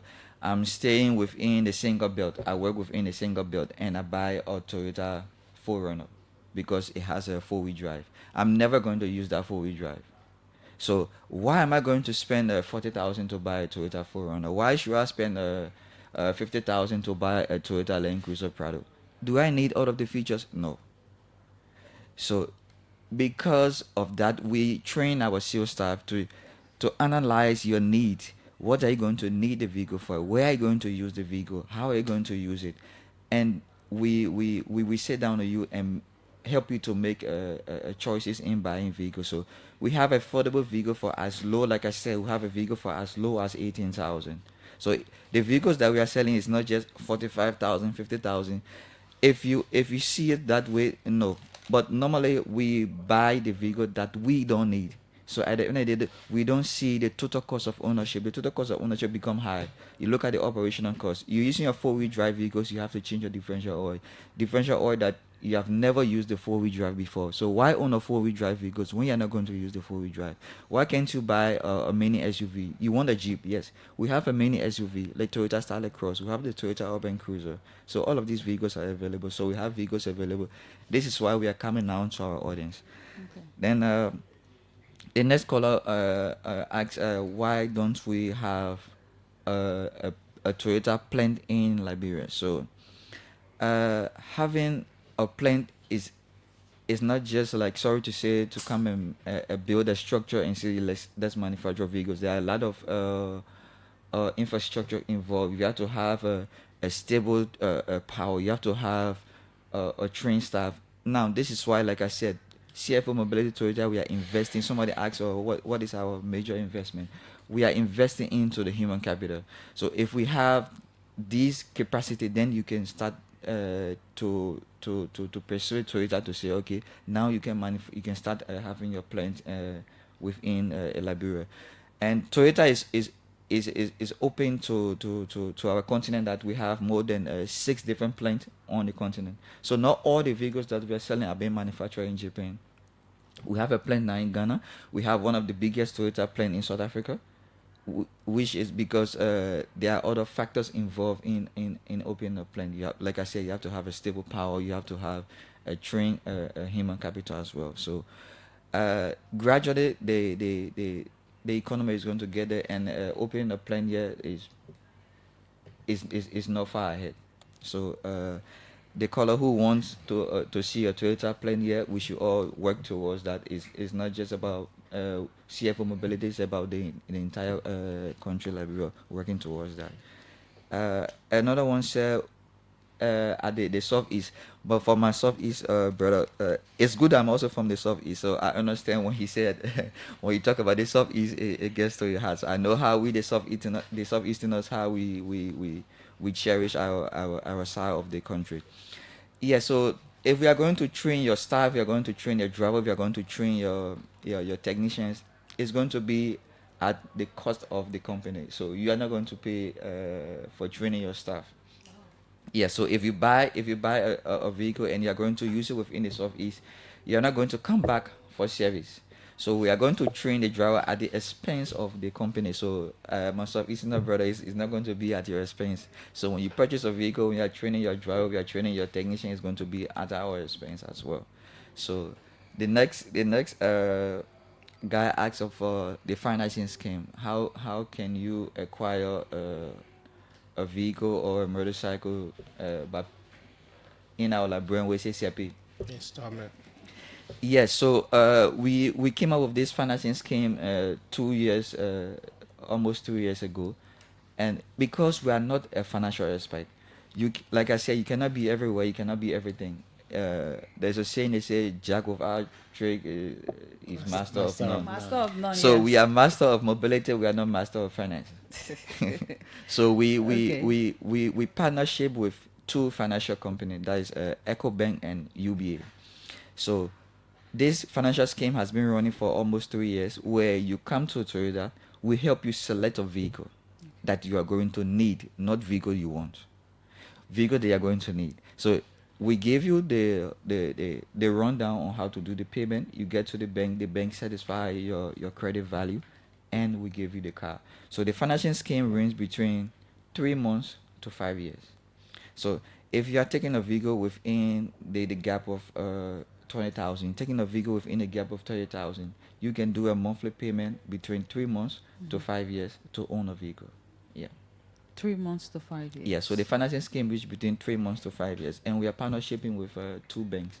That is UBA and EcoBank. For just to give you a little details, for UBA, you have to do a down payment. That is a 20%. With EcoBank, you don't have to do a down payment. Okay. So with EcoBank, their scheme is a kind of less strenuous, because you don't have to do a down payment. You can start. You can get your vehicle from the first payment until So the last first payment is the down payment, right? Yes, the first payment is a down payment. So for UBA, you have to do 20%.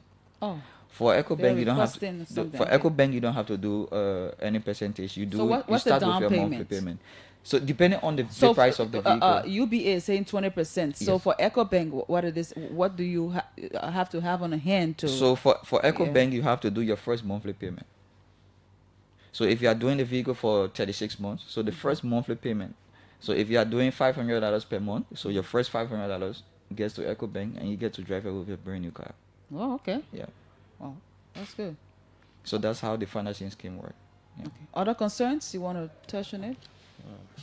Okay, so we can just do the closing. We start go around. Okay, so yeah, thank you, Olive, and the listeners out there. Okay. For our audience, we have an upcoming event, meeting for customers, fleet customers, and it's the Fleet Customer Forum, the Fleet Customers Day, wherein if you have 2, 3, more than 5 cars, Toyota cars in your fleet, and you need maybe first-hand information, you need experience, or you have any concerns. Well, if you own 5 Toyota cars, is that what you're saying? Yes, it's a fleet. So, for Okay. example, if you have more than five cars, 6, 10 cars of the same brand and Toyota, you are welcome to join us at our showroom next month. So what you'll be 26th. doing for the fleet people now? No, it will be an interactive program where Oh, okay. yeah, if you have a concern, if you want to give a feedback, or you need any information, you can come over. Okay. Yeah. Okay, Oliver, thank you. I remember a few weeks back, you give us the opportunity on your platform to get in touch with our customers. We Yes. want to use the same opportunity to say a big thank you to all Toyota users and our cherished customers. From the management of CFO Mobility Liberia, when we told them that we've reopened our express service center and we want to inform them to patronize, they hit to our call, and they've really helped the place to build the traffic and also meet their needs as well. We want to say a very big thank you to them, and we also want to tell them that the price drop is still ongoing. We are telling our cherished customers and all Toyota users that one, when you buy a brand new vehicle, you have 5 services for free. You have a peace of mind, maintenance, and then the servicing prices as well as spare parts have reduced. We've dropped the price drastically up to a higher percentage, as we have mentioned. And currently, we have a selected spare parts we are selling in our showroom, which we have reduced the prices for our customers. So you can just walk into CFO Mobility, Senior Town, Bushroad Island, and pick a part, and then you have up to about 50% discount on prices. Okay, that's good. Your parting comments. Yeah, so thanks again to OKFM, thanks to my Toyota users.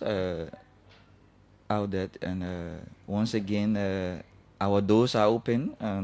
We are open to business. We are open to welcoming our customers, our Toyota users out there to CFO Mobility.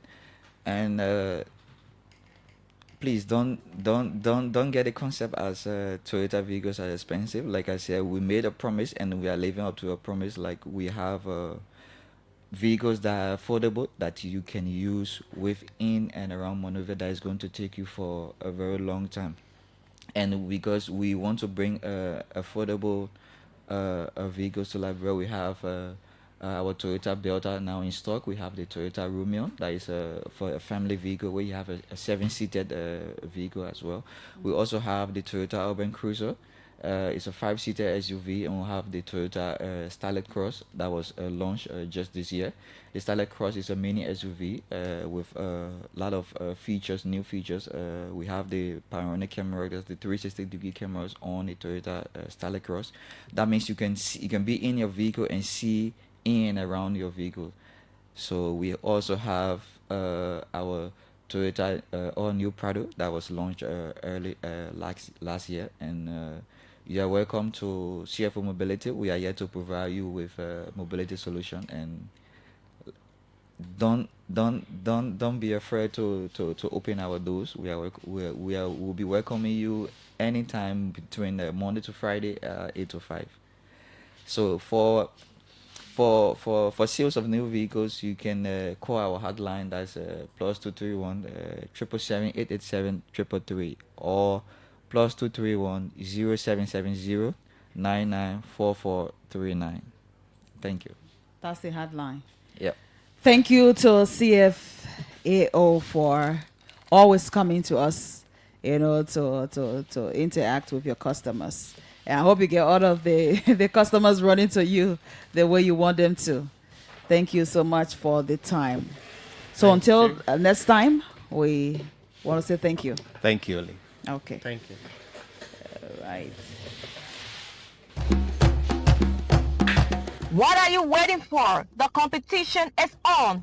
It's UBA Africa Day week of celebration. Make a post on your Facebook timeline wearing a Liberian traditional attire. Describe your outfit in 2 lines. Use the hashtag #OurAfrica, Our Story, hashtag UBA Africa Day, and tag at UBA Liberia. The highest 3 shared posts will win cash prizes ranging from Liberian dollars 25,000, 20,000, and 50,000. The competition runs from May 21 to the 30. Collect a prize by opening a UBA account.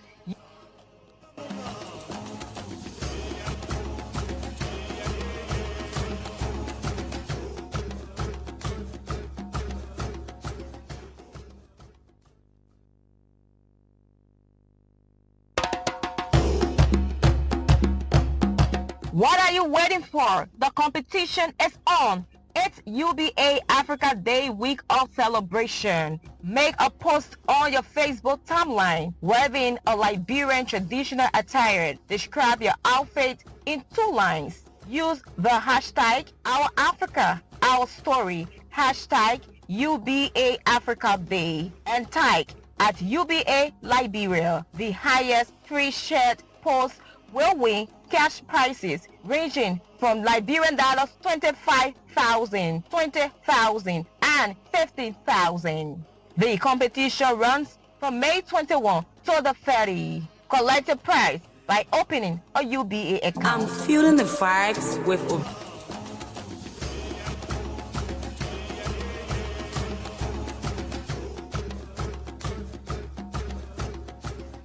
regionalhits.com.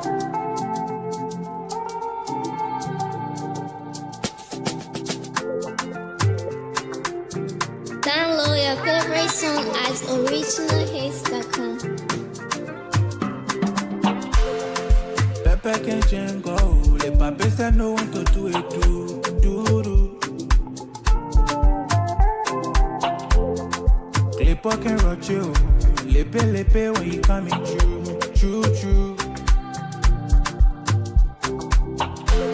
I can see.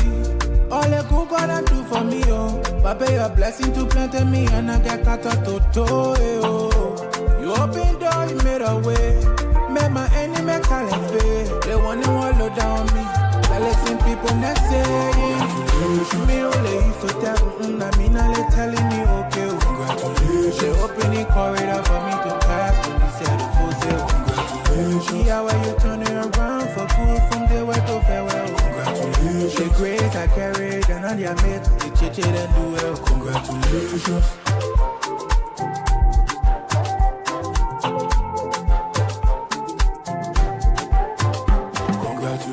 Let all my kids they wanting me for.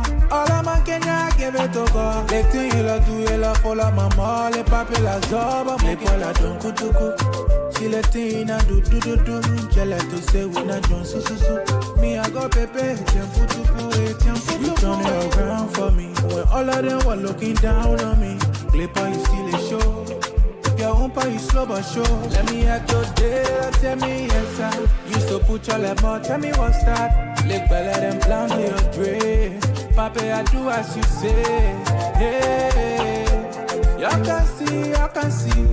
All the good gonna do for me, oh. Papa, a blessing to plant me and I get cut out to toe. All right, so let's take this music down. We have our guest in studio from the National Muslim Council of Liberia.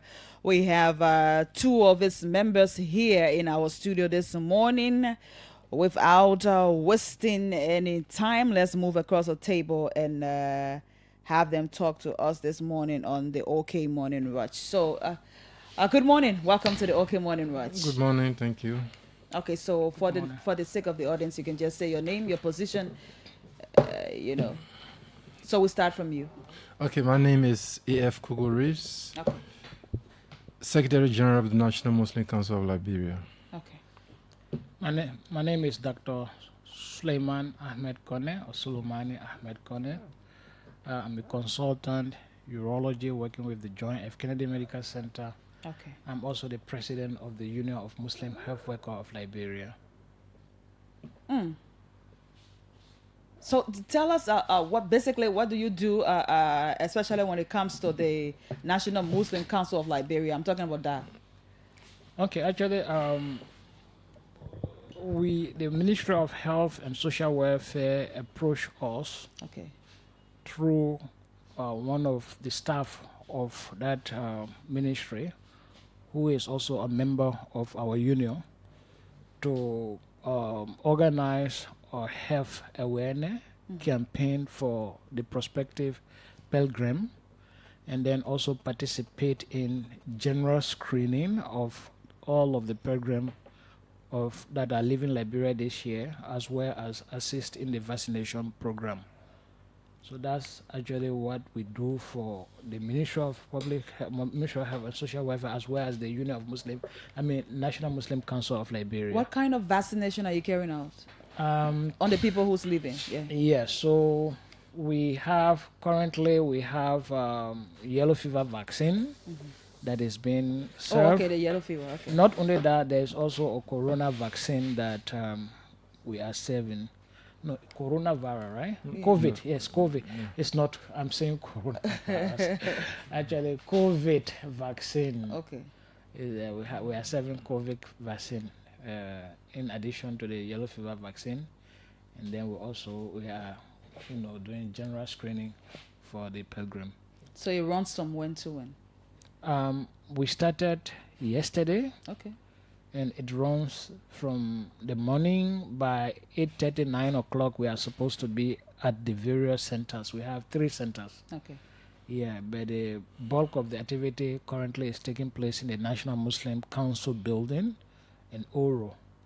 Okay. Yeah, so that's where. So we start from by 8 o'clock up to around 6. We were there from 8 to 6 o'clock yesterday.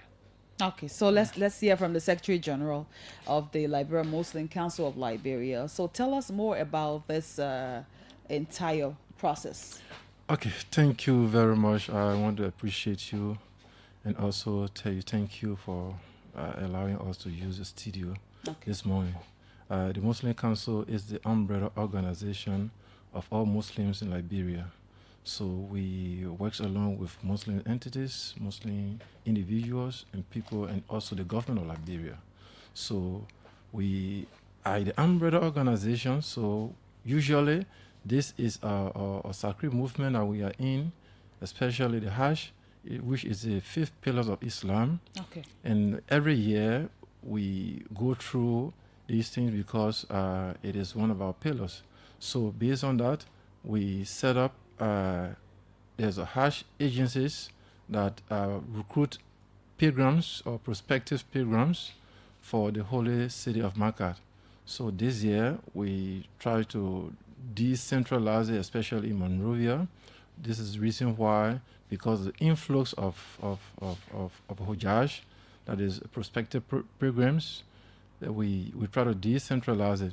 So we have 3 centers, because this year is quite different from other years.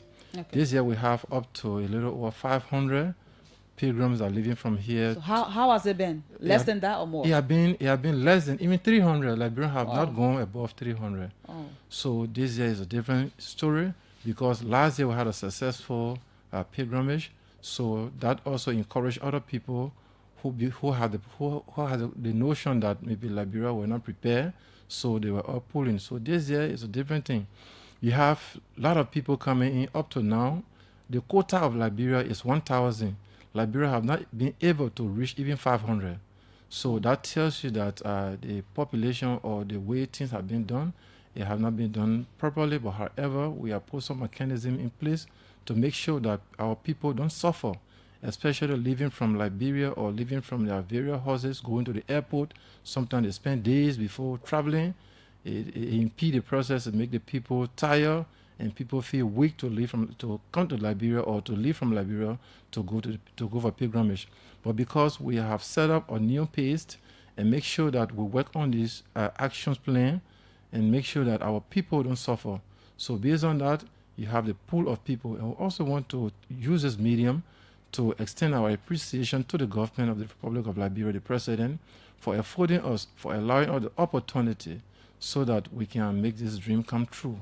So who do you consider pilgrims? How do you do the selections of people who will leave? Okay, so we do not do selection. The first thing, the 5th pillar of Islam, which is Hajj, it is, you can only go for a Hajj if you have the opportunity. If you do not have the opportunity, you cannot go. What does that mean? And it means that you must have the financial strength. Okay. That is, you have to pay your own transport, you have to pay your own way. Nobody do it for you. You must take your own cash, your own earning, so they can go. But if you have someone that will be able to help you and say, I can help you to go, thank God for you. Oh, okay. Okay, sorry. The specific cost for Hajj this year is $6,796. Okay, and so it covers what? It covers the plane fare. Okay. It covers the transportation. In Mecca, there are buses there. You have to stay here and do the booking for all the sacred places you have to go, and all of the sightseeing places. Living, especially getting to Medina. From Medina, you go to Mecca. From Mecca, you go to Muzdalifah. You go to Mina. All the places, there are places that you have to travel. So there are buses have to carry you. You have to do your booking. So the expenses cover all of the, in fact, getting the visa. You have to pay for the visa, the expenses all in it. And you also have the local expenses that is having Hajj activity like the one we are going through now. Okay. You will have to make sure that these things are put in place so that and the process is we started late, but I think we are on the right footing, because we believe that we have set up a good system and the system is working for us. So how many persons do we have now? Okay, so according to our current statistics, we have a little over 500. I think about 550. Oh. The president, we just talked to him to make sure that we can help us, because the system is, before you can go for the pilgrimage, you have to sign a contract. And that contract, it details all of your activities, what you intend to do, how many persons you're carrying. So if you say, I'm carrying 300, that was our first projection. We say we want to carry 300 rather. So while in the process, we saw a pool of people. You cannot disqualify them. They are all Muslims, and this is a once in lifetime. it make it look very much hectic for us. So when they come in, we'll have to accept them. So we'll have to sign another contract. And to sign another contract is so difficult because the system is set. For every time you sign a new contract, you add in new persons. They have to go and do a booking for the hotels. They have to do the booking for the buses and all of the sightseeing places. They have to do a booking for it. So it's an extra expense you have to go through again. So to ask as to whether how much the hash is cost is $6,796. Are you still accepting people? For now, no, it's closed. Oh, it's closed. It's closed, yes. Okay, so talking about this hash, most times I see older people going for it. Is it based on age range? Going for hash does not depend on age range. Okay, so myself, I can go. You can go, provided you're a Muslim. You can go. Okay. Because hash is not just any other place you can go. It's an event. It takes place. It takes place as a specific area, and there are people that who have. You don't have to reach 60 years or 30 years, 40 years before you can go. Okay. Provided once you have the money, you go have capacity that you to have money, or someone volunteer willingly want to do or sacrifice, they can also send you. So no age barrier to it, except if there's an age, you cannot be a child or minor cannot perform the pilgrimage. Or minor, that is between 16 years, 15 years, 10 years. No, you cannot perform the Hajj. Okay, you got to be adult. You got to be an adult. You can be adult. Very good. So what's the time frame attached to applying for the Hajj? Okay, we started the process since 3 months ago. Liberia being behind because we sometimes depends on government. Our people sometimes depend on government, depends on philanthropists who they think that will help them. And so there are a lot of delays. So at the end of the day, sometimes when government come in late, then government can find means and help these people so that they can make sure that they attend the Hajj. And one thing also, like for me, I attended the Hajj. Okay.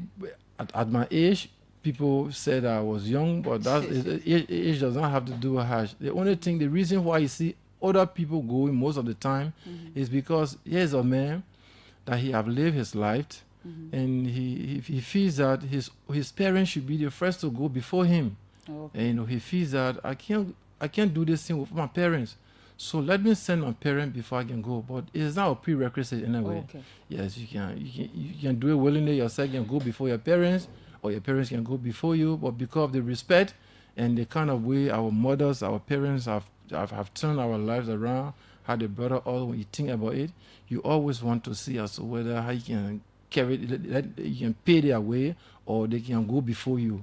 But it's not mandatory that the older people should go early, or older people should be the one, and to always be going. No. Okay, so when do we expect to see the pilgrims leave for the Holy Land of the Holy Kingdom in Saudi Arabia? Okay, so we have for now, because the influx and the new system we have put in place, we have 2 flights that will be leaving from here on 2 different days. Okay. On the 28th of May, which is days from now, will be the first flight will be leaving, and on the 30th of May, the second flight will be leaving also. Okay, so the length of time people stay in the Holy Land? It's normal. It's usually sometimes it's 20 days, sometimes it's 30. Sometimes it's 30 days, depending on the scheduled flight, depending on how you want it to be like. But for Liberia, I think it should be like 20 days. Okay. So for people to get interested, Muslims out there to get interested, even though they know this is built on pillow kind of thing, like you said, for people to be well, you just told us about young people. We've been thinking it's old people, because we're not in a cycle like that. But for people to be interested and know that, well, once I earn, I can be able to go, to the Holy Land. What would be your message to these people who don't really understand it that way? The only thing, if you are part of an institution, you must know about the institution. You must read. That's the reason why the Prophet Muhammad sallallahu alaihi wasallam has told us that reading or knowing about something, doing things that you are part of, make sure that you know it before you can practice it. Sure. So I think even Allah himself spoke about it. He said you should read. Read in the name of your Lord. You must seek for knowledge. To seek for knowledge, it's like you have to, what you are part of, you must know about it. So I think I'm admonishing our Muslims. They are aware, but sometimes of the respect that we have our parents. That's the reason why most of our youth, most of our elderly people or people in Islam will say, "Let me send my parent before I can go." Because of that respect. Okay, so Doug, have you concluded with the vaccination? Actually, we started yesterday, and it's not only vaccination that we are doing. Okay. We are screening for some of those diseases expected of the ages that people go in, like diabetes, hypertension, and other common diseases of the community, malaria, typhoid, and other things. So we are doing screening for all of that, taking their blood pressure, checking their blood sugar, and then we treat those who have, and then also give general health awareness. So we have not concluded. We just started, and we're going to continue until we cover all of the 500 and some pilgrim. That may take maybe up to Sunday or even Monday. We are ready to extend it. Okay. So we haven't completed. Let's talk about health. Let's talk about some of the necessary preventions or hygiene that the pilgrims need to follow, especially in crowded areas. Exactly, that is very important. Hajj, just like we have heard from the Secretary General, is one of the most diversified human gathering of that proportion as far as our activities as human beings are concerned. When I say diversified means you have people coming from every part of the world. Compared to what the Hindus, pilgrim, or other things, they are actually more, but they are not as diversified as we are. So having people coming from every part of the world, you expect for people to be carrying different health issues, right? Apart from those communicable health diseases around the world, there are also health problems that we expect of ages and other things, especially middle and elderly people. So that is one of the reasons why. So some of the sickness that we advise, we actually provide counseling for and give vaccination for, most of the time communicable diseases. We are all aware of the COVID or coronavirus, the COVID-19 or COVID virus that we had some times back. So it is a communicable diseases. It is transmitted through cough, those droplets that come from our mouth during coughing and other things. But apart from that, there are other contagious diseases. We are currently talking about monkeypox virus, right? Yes. So we are also giving our pilgrim and Liberia population at large information on how to avoid some of those diseases. So the basic message is to reduce personal contact as much as possible. Give yourself and anybody that you are talking to a little space, a little distance. And if you are going to those kind of gatherings, it's always advisable for people to have their masks, face masks and other things, and avoid touching things that you can avoid touching, in those public areas. Yeah, because there are different diseases, even cholera, which is a diarrhea disease that happen. In those kind of gatherings, people can easily get it. But even basic pneumonia, all of those things. So we give general health awareness in addition to making sure people are aware about their underlying health problem. Most, like yesterday during our screening, we found people who never knew that they were diabetic. Wow. Except from yesterday. Some other never knew that they had hypertension, except yesterday when we found them out, and then we have started to put them on treatment. What about dietary recommendations? Yeah, the diet. In those kind of they just we have heard the people the pilgrim pay everything, and their diet are prepared. Okay, it's within the recommended amount. But the general dietary advice is if we find people with health problems, especially health problems like diabetes, we advise, they counsel the the National Muslim Council and the Health Agency to make sure that those people that are diabetic are given specific diet that suit their conditions.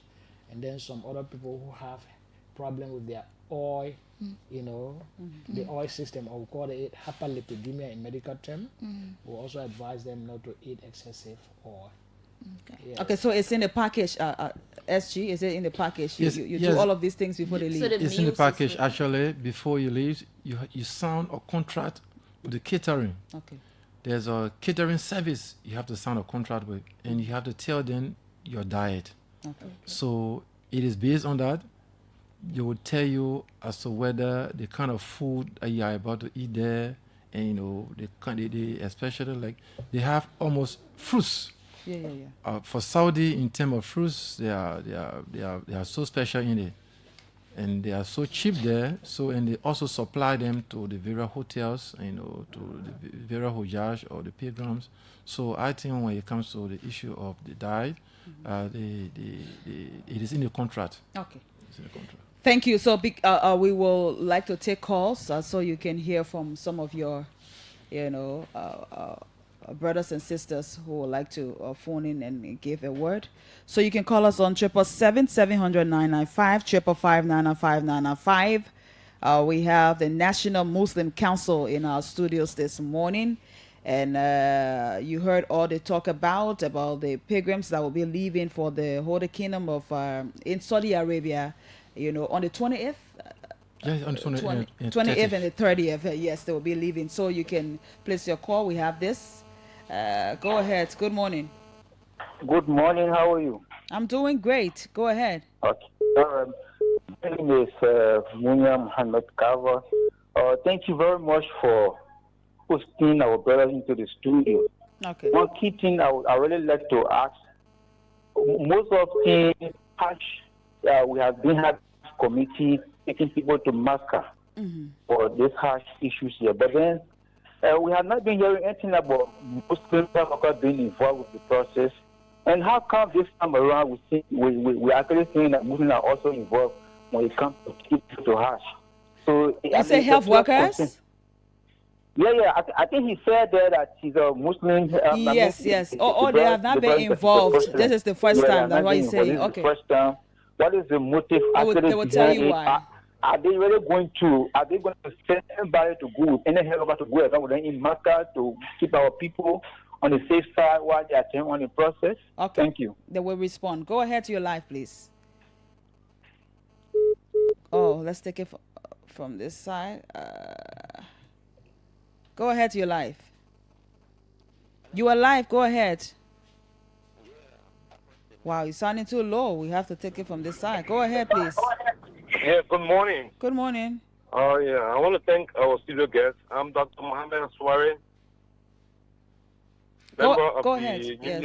Member of the Union of Muslim Health Workers Association of Liberia. Okay. Firstly, I want to answer the question our brother has just asked, that whether the Muslim health workers have been involved. Yes. Okay. Over ages, we have been involved. I personally can attest to that, because I was in Mecca with the program once in a while, and I represented the union. Okay. And last year, we had members of our association who went.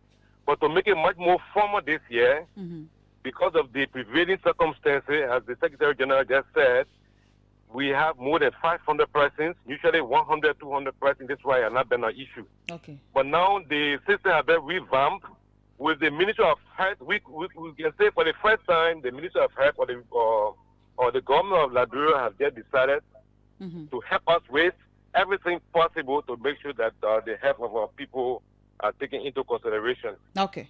The Ministry of Health, in collaboration with the immunization with partners, decided that there is a very important thing.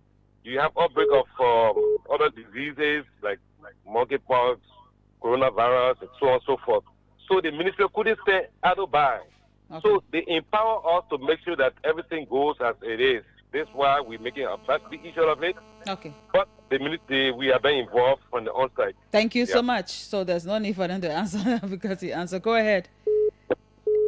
Good morning. I'm Musa Sharif. I'm calling from District 2. Please go ahead, I want to thank your studio guest, Dr. Kone, and the colleague in studio for our pilgrims, people that are going Mecca, especially when it comes to the help. That is what we're supposed to do. What is lacking in the community is they don't do more publicity when it comes to the activity of Muslim activity in Liberia. They should do that. Okay. When it comes to the health issue, it's important because going to Makkah is a very, very vigorous exercise. We need to take care of our people. And I want to thank the government. The government has done well. In fact, presently, they are at my facility at Moscow.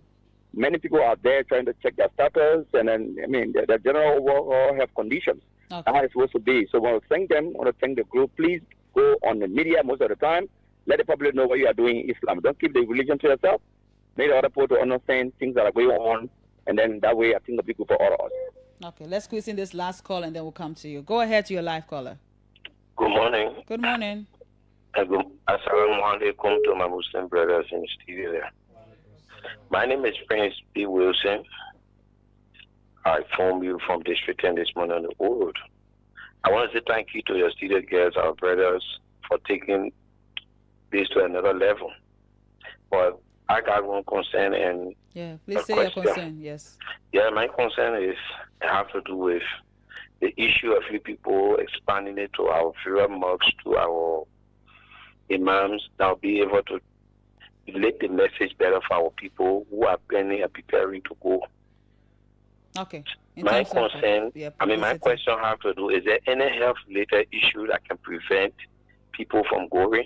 Okay, with the screening process? Okay, so... And may Allah richly carry you both safely and bring you both back. Amen. So you can take it from there.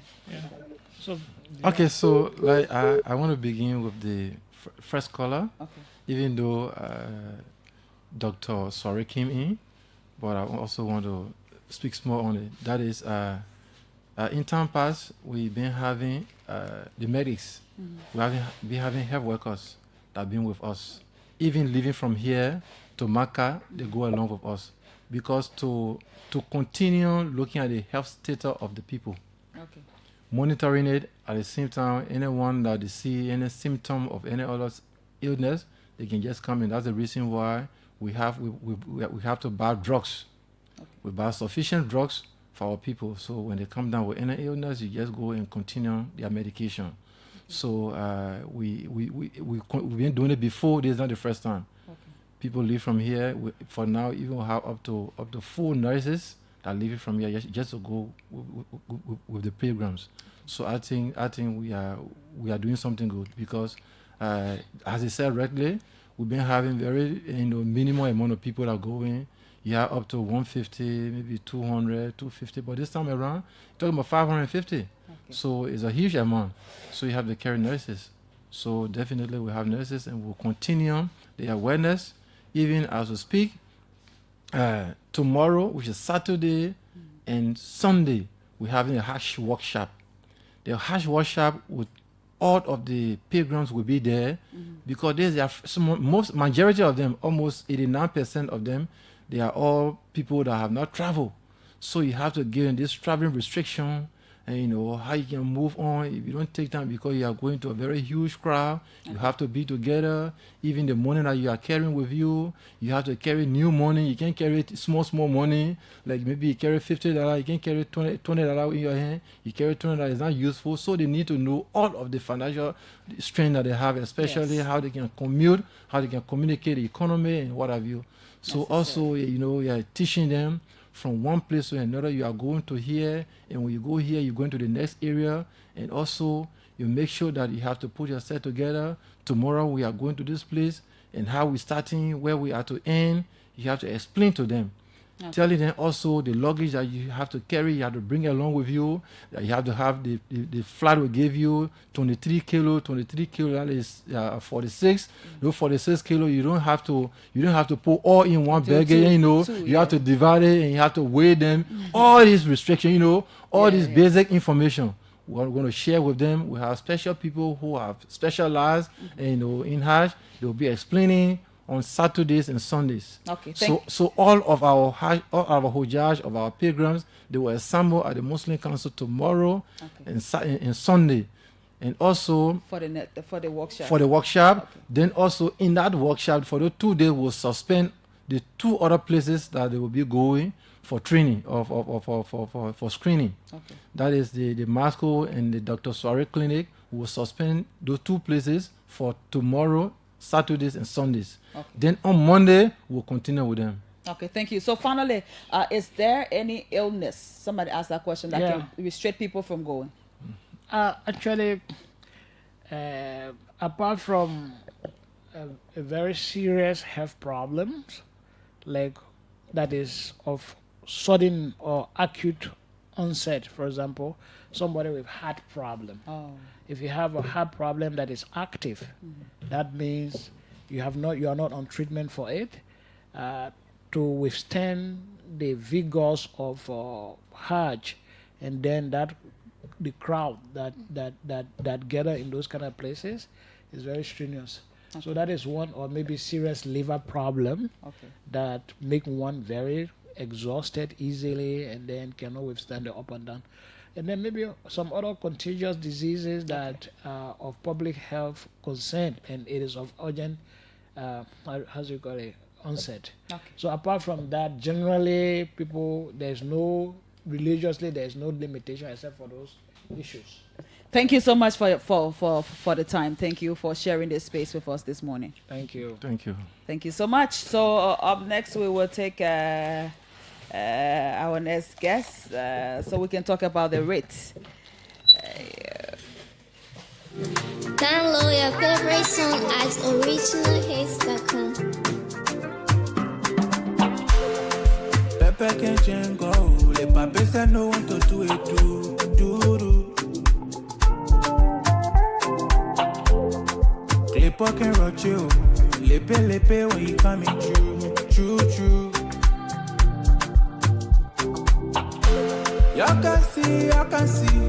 All the good God do for me, oh. Papa, your blessing to plant me and I get cut out to oh. You open door, you made a way. Make my enemy call it. They want to wallow down me. I listen people not saying. Me only used to tell, I mean, I telling me okay. Congratulations. They open the corridor for me to pass. When you said the full sale. Congratulations. See how you turn it around for good from the way to farewell. Congratulations. The grace I carried and on your mate, the chiche and do well. Congratulations. And of course, we are in studio. I'm back, and we have in studio again this morning as our final guest the head of the Fuller Business Association of Liberia, Mohammed Barry. He is our guest for the final session of the OK Morning Rush this morning. So we just welcome him quickly. Good morning, Mr. Barry. Welcome. Good morning, Fatu. Good morning to the OK family, and good morning to everyone listening outside there. And good morning to the Fuller business community. Good morning to the business community in general. How's the Fuller Business Association? Well, the Fuller Business Association is fantastic. We are doing extremely well, and we are managed by the grace of God. Let's talk about the business climate in Liberia. How is it so far? You're a businessman too, right? Of course, I'm a businessman. I saw you the other time, right before your store. Oh yes, it's one of my business there, and if I'm not a businessman, I cannot head the business community. I know. Yeah. So we are doing fantastic. Just that some challenges that we have as a business community. Okay.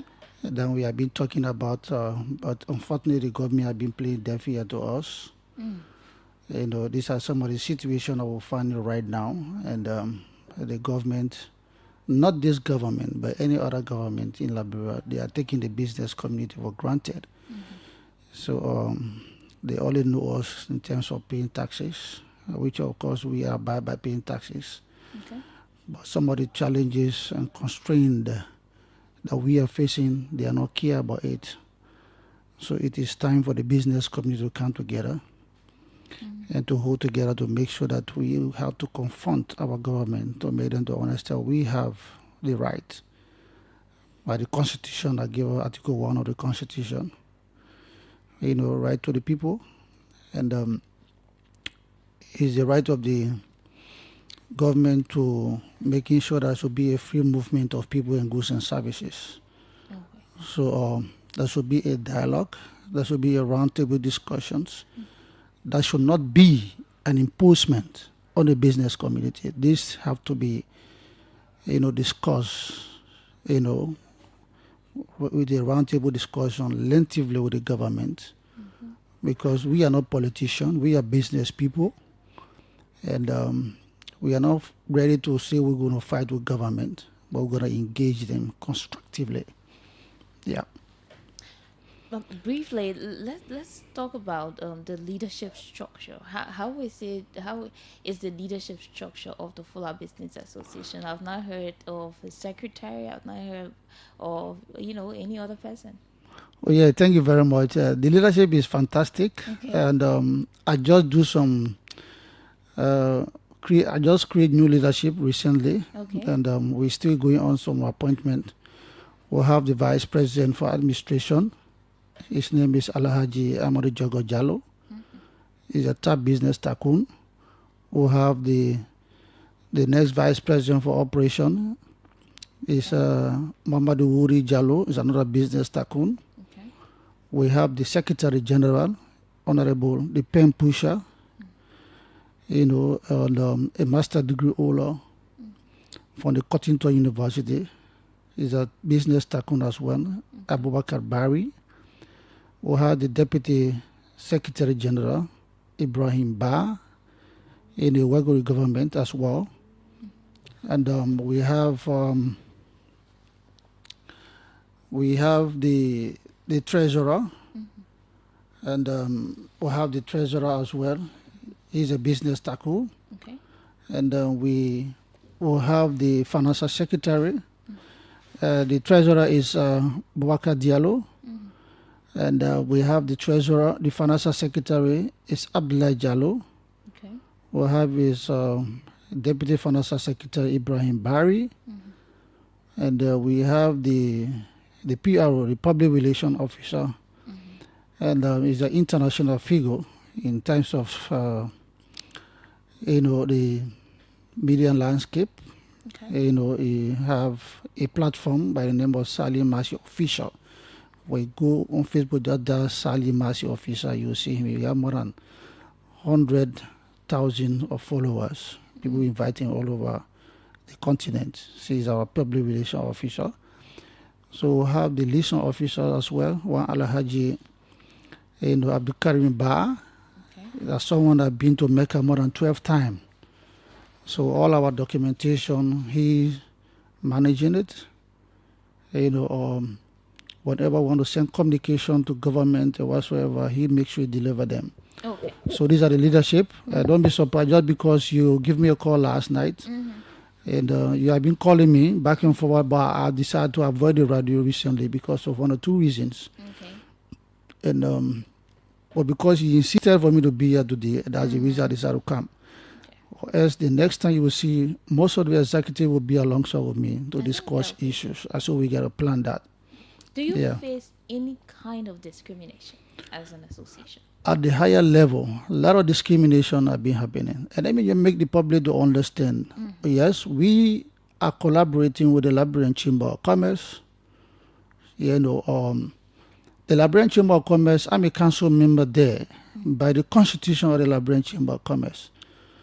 But some information that the government and other NGOs passed to the Liberian Chamber of Commerce did not reach to the Fuller Business Association.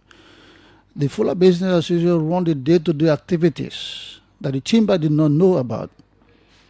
Because if you call the president of the Chamber of Commerce now to ask him what is happening at the Liberian, the port of Liberia, he doesn't know. If you ask him what it takes, about the cross-border trade, he doesn't know. If you ask him now what it means to take goods from here to Maryland, he doesn't know. So you gotta reach out to the Fuller Business Association. We face the challenges. We know what it takes to transport goods from here in the sub-region and what have you. But some of the key meetings, some of it we are being invited, some of it we cannot be invited. Quote unquote, we'll be thinking that the Chamber of Commerce will inform us, because mind you, we control the large portion of business in this country, whether you like it or not. There's no country, there's no clan, there's no village you don't find the fuller business. So there, I wanted to ask a question. What's the secret of your sources in business? Because most of the time people say the fuller people know business, and in business they start doing it can grow big and it can break down and it gets, bigger and bigger. What's the secret? It's a long story, Fatu. I don't think we have that time. It's a long story. And even the Indians, they respect us for that. Today, who is competing with the richest business Indian man in the country? That is Seti brother, right? We compete with him. Someone that came in this country shining shoes. Someone that came in this country selling wheeler market. Someone that came in this country pushing wheelbarrow. Today he's controlling a multi-billionaire company. All right. We talk about SME in Liberia, the fuller community. So now I see the Minister of Commerce conduct a training workshop for SME, excluding the Fuller Business Association. Is a joke. All right? Because I can remember during Madam Salif's time, there's a delegation that came. I was the Secretary General of the Fuller Business Association at the time. A delegation that came from London to conduct a workshop for SME. So they have to pass through the Fuller Business Association. We have those communication with us. You cannot have a training of SME, you decide to forget about the Fuller Business community, especially the Fuller Business Association, because when you talk about small, medium entrepreneur, we are the one. It's in our DNA. It's there. We were born, with it. We can educate without even look at the pen and paper. Just recently, one day, when the Minister of Commerce launched the Acceleration 360, when you look at the criteria to apply for those things, it's really laughable. All right. I told the Deputy Minister for Small Business, Minister Dolo, to make sure let us have a meeting. Deliberately, he came here. He said he's going to come here, but he could not come here up to present. We have a lot of ideas how to move, how to compete with those Lebanese and Indians. We are the only Liberians among the other tribes that can do that. We are the only Liberians that took the other tribe, the Gisi, the Pele, you just name the rest of them, to Guinea and China. We can do it. They can do it. They are our brothers and sisters. But some of this workshop and training, they left us. And you should understand the Liberian Chamber of Commerce, yes, comprising all businesses, but particular quote unquote, they are more focusing on the bigger business than the Indian and the Lebanese. They have control over the Chamber of Commerce. So if you want to help Liberian businesses, you gotta come through the Fuller Business Association and the Liberian Business Association and Marketing Association. If you're very sincere to help the Liberian home businesses, these are the channels that you got to pass through. Let's talk about the challenges facing the business community of Liberia as the president of the Fuller Business Association. As a president of the Fuller Business Association, Fatu, you're aware we get a lot of challenges. Not at the angle of the Fuller community alone, but as a business community in general. Let me just start with the Fuller business, angle. Some violations have been happening recently at the Liberian Business Registry. Documents are being blocked by the Registrar General for no reason, violating the act that created the Liberian Business Registry. The area that's supposed to be friendly, but you brought immigration to intimidate and harass people. It's unacceptable. It's unacceptable. We cannot tolerate that. There should be a free movement of goods and services. That area should be 24 hours. But go and apply for your business registry today. You will see into it that it will take you months upon months before even getting your document back. Not even talking about the cathedral.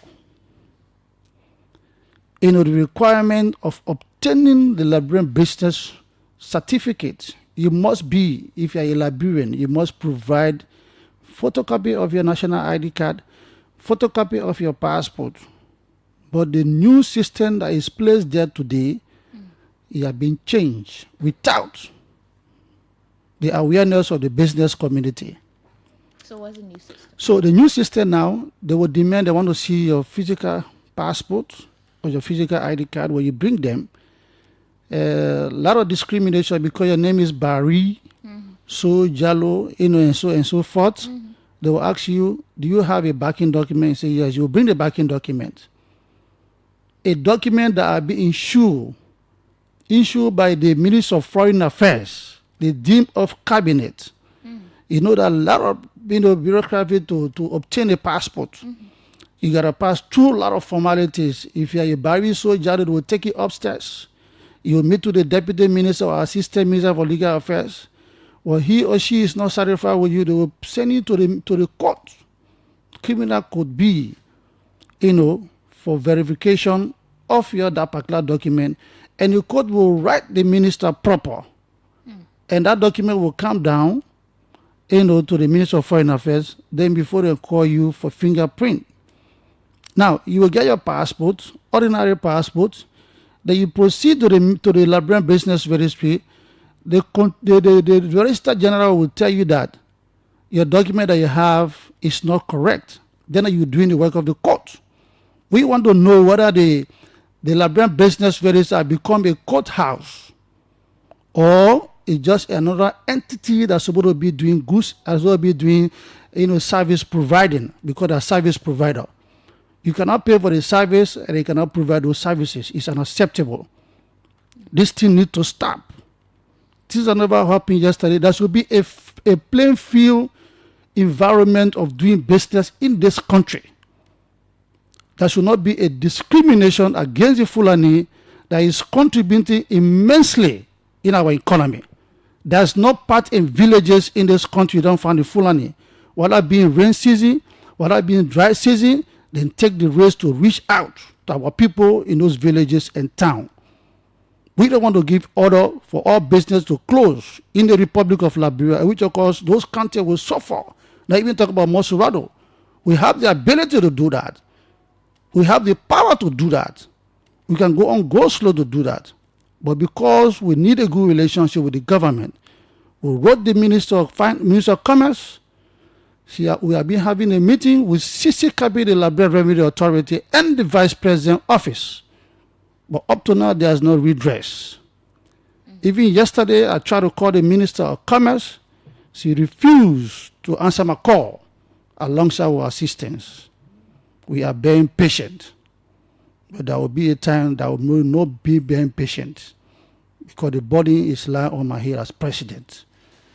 Because we told the people there should be a decentralization of the Liberian Business Registry. Okay. How will you tell me someone that lives in Maryland, so leave his business in Maryland to come to Monrovia to obtain his business registry? It's unacceptable. Monrovia is not Liberia.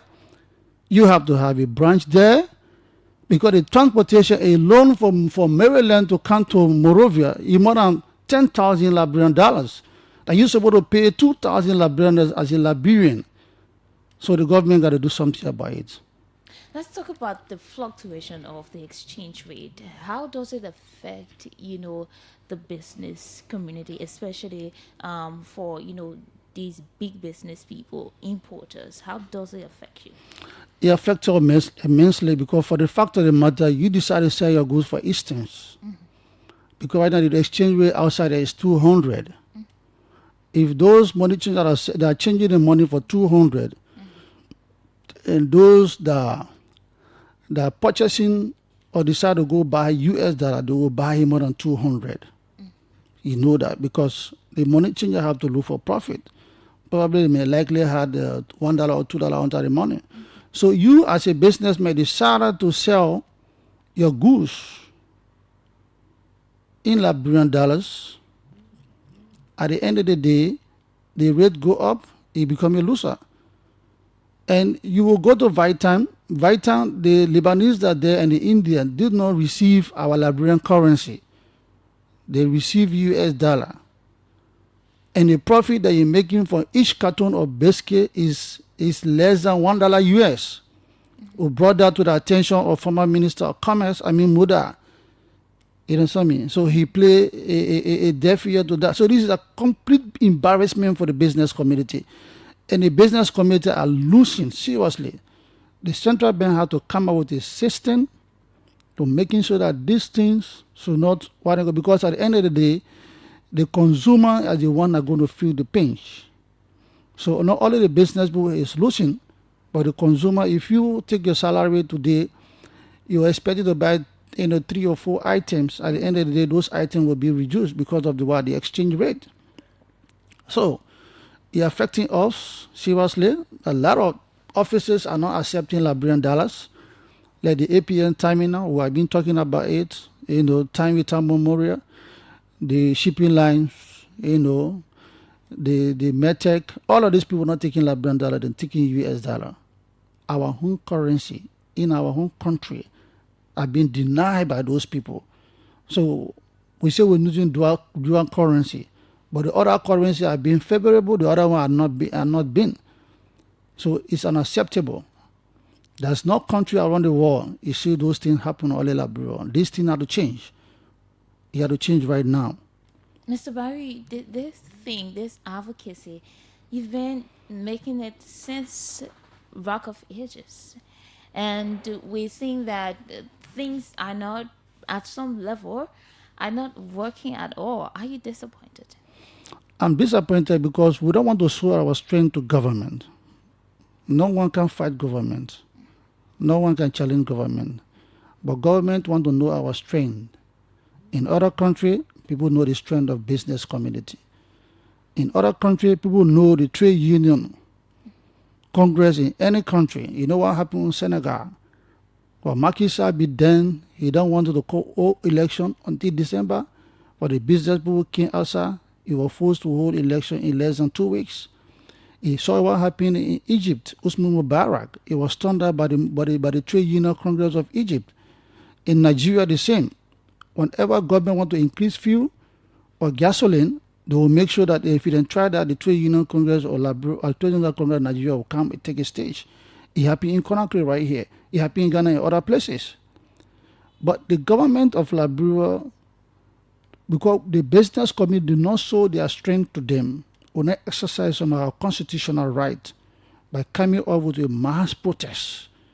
If the businessmen decide to protest, you're not looking at a politician protesting here, only one area.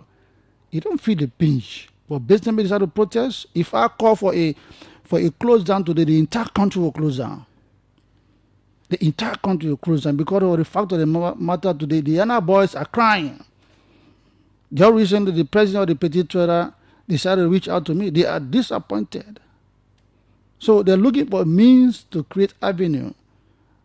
The China Union Organization, the China Union Group-based organization, my friend and brother Sakimba, they are disappointed what is happening at the ports with the Medtech scientific and what have you. They are looking for means to even call for protests. Some of us are not giving them a chance. But government is pushing the business community to exercise some of those rights. And which, of course, if they give it to us, we'll give it to them. Okay, Mr. Barry, let's take a few calls and we can just continue. No problem. The discussion. 0777 700 995 0555 995 995. I have the numbers to call and be a part. Mohammed Barry is the president of the Fuller Business Association, and we have our very first caller on the line. Caller, good morning. Good morning. Good morning. Let's hear you. Yeah, this is Momokova calling from Fiamma. Okay. Yeah, my own question got to do with Mr. President. We noticed recently some of us we selling retail businesses, but the stores where the Fuller people are or other business entity, we notice when we get there, sugar bag, we can buy the sugar bag, but within buying the sugar bag, we're seeing tart sugar within the store. They also doing retail in the store. So as a president of the business union, are you taking key note of this? You notice of the milk, a Fiesta milk can bring you outside by cartoon, we sell it 120. But people selling it in a store $100 what it. So it means when each time they come to our place, they say, oh, they sell it in a store $100. Then you and when we compete with the store, we go and get it about retail. When we compete with them, we're not getting nothing at the end of the day. Okay. Let's take this one from here. Thank you. 0777 700 995. Hello, caller. Oops, we lost it. Good morning, caller. Good morning. Good morning. Let's hear you. My name is Augustine Cook. I'm joining from the state of Abigail. Okay, go Good ahead. morning, Mr. Barry. Good morning, my dear friend. How are you? Okay. You raised a very sensitive issue, and which of course is a serious component in the business community. But there are a few things I want you to really specify and make clarity on. You talked about the business community losing a lot of profit and other stuff. And as you may know, the Liberia market is flooded with a lot of expired goods and other goods that is not relevant to human consumption. And when the goods come on the Liberia market, it's super hard price to Liberian people. But yet the business community is complaining that they're not making profit. They can't even get a dollar on a business, biscuit cartoon. I try to really understand what you trying to do and what really mean about that. Please elaborate on that for me, please. I beg you. Okay. Good morning, caller. Good morning. Good morning. Hello. We can now continue with you there. Let's take this from here. Good morning, caller. 0777 700 995 0555 995 995 are the numbers to call. Good morning. We can now continue with this line. Let's take this. Good morning, caller. Good morning, Olive. Good morning. This is Fatu Kamara. Let's hear you. Yeah, I'm sorry about the feedback. My name is Washington. I'm calling you from the UK area. Okay. Yeah, I want to support Mr. Barry's studio there for the certain point. And Mr. Barry, one of my disappointment in you people, the business people, is we are not competing with government. You people are not competing with government, but government keeps suppressing you. You got to show yourself. We are the citizens of Liberia. So the government people don't care about the tax and their big cars. We survive by the business we do. So they're going to say, for any time, I'm not sure my strength. And when you will show your strength, the people are not listening to you. I don't want you to feel like president and when they talk one time, they put one and get too much in there, you forget about it. You got to stay your ground, Mr. Barry. Thank you very much, Olive. Thank you so much. And he's still calling me Olive. Let's take one more and just get back to Mr. Barry. 0777 700 995 0555 995 995 are the numbers. If we cannot get a call, we just get over to Mr. Barry. You listen to the callers. Yeah. The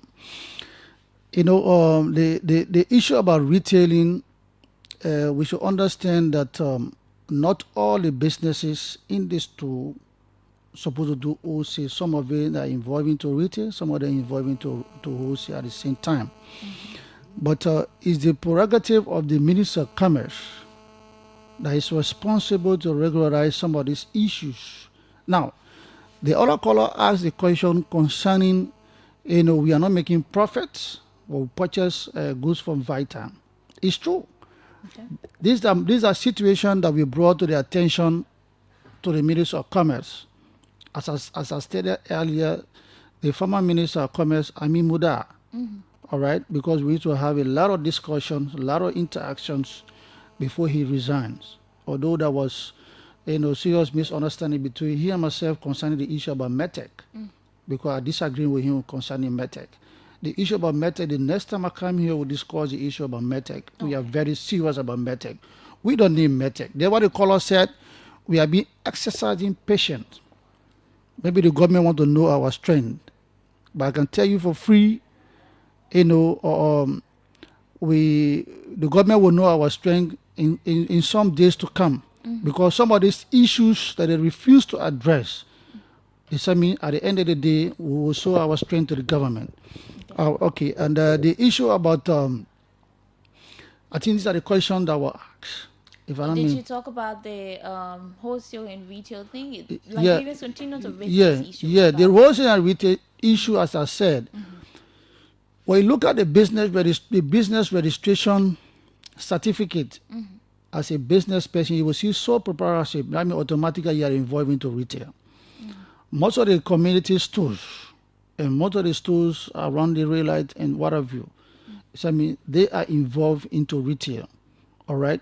Because they are the one, these are the people that I'm talking about who live on rail light, live on this community, Logington, Douala, and what have you, who come to Vita and purchase those goods of carton of biscuit and so forth. All right? So they are not the importers. What we are saying, those that importing should not involve into retail. It's happening in Vitam. You can take your microphone and go and inquire for yourself. Those that in Vitam, the Fuani, the A to Z, the HK, the Jetty, and so forth. All of them involved into retail. We will discuss this issue. The 100%, retail right to be given to Liberian. We discuss the issue about the liberation policies. The type of business that belong to Liberian should be done by Liberian. But this thing is happening. Government have been playing deaf ear to it. All right. So these are mentions that keep surprising us. Even the resources, the money that I saved from the World Bank, I just sang. Trust me, those money will not even count for those small businesses, because as I said, I have a pending meeting with the business, the small business community. He said they're supposed to have a meeting with me because we work together closely. The fuller business community, they are involved into indirect macrofinancing in the sense, I don't want to use a macrofinance, but I can say macro business, because they take they give loan, they give goods to those people, those Yana boys are selling around, crediting goods for them to sell and bring back. All right, we're doing that to them. So they are being facing a lot of challenges. Okay, so these are the issues that we have to bring to the attention for our people. The issue about the APN terminal, the issue about the issue about METEC, and the LRA increasing tax every day. The LRA is increasing the higher portion of taxes collection at the National Port Authority. When you do your Strange Street, you will see that the strip sheet, you will understand that when you pay for your APN terminal, the percentage, you pay your GTMS, the percentage, you pay the METEC, the percentage, you pay the shipping and the percentage, when you pay the custom, you see the custom carries 67%, which of course these are things that cause in serious price. That's the reason the price in Liberia is very high compared with the sub-region. So these are the problems. Just because of the time, we cannot discuss some of these things. We will find another time. Fatu, trust me, I'll be ignoring you guys, but I can tell you for free, starting from next week, I will be wake up to make sure we engage some of these things lengthily. I will make sure that the government must listen to, but they have to listen to by all costs. We're not going to relearn about that. Thank you, Mr. Barry. We have to go. Mr. Barry is the president of the Fuller Business Association. I've been here alongside my colleague Olive Stevenson, and Blessing Nimley was behind the camera. Until we talk to you, when we talk to you, I'm out of here.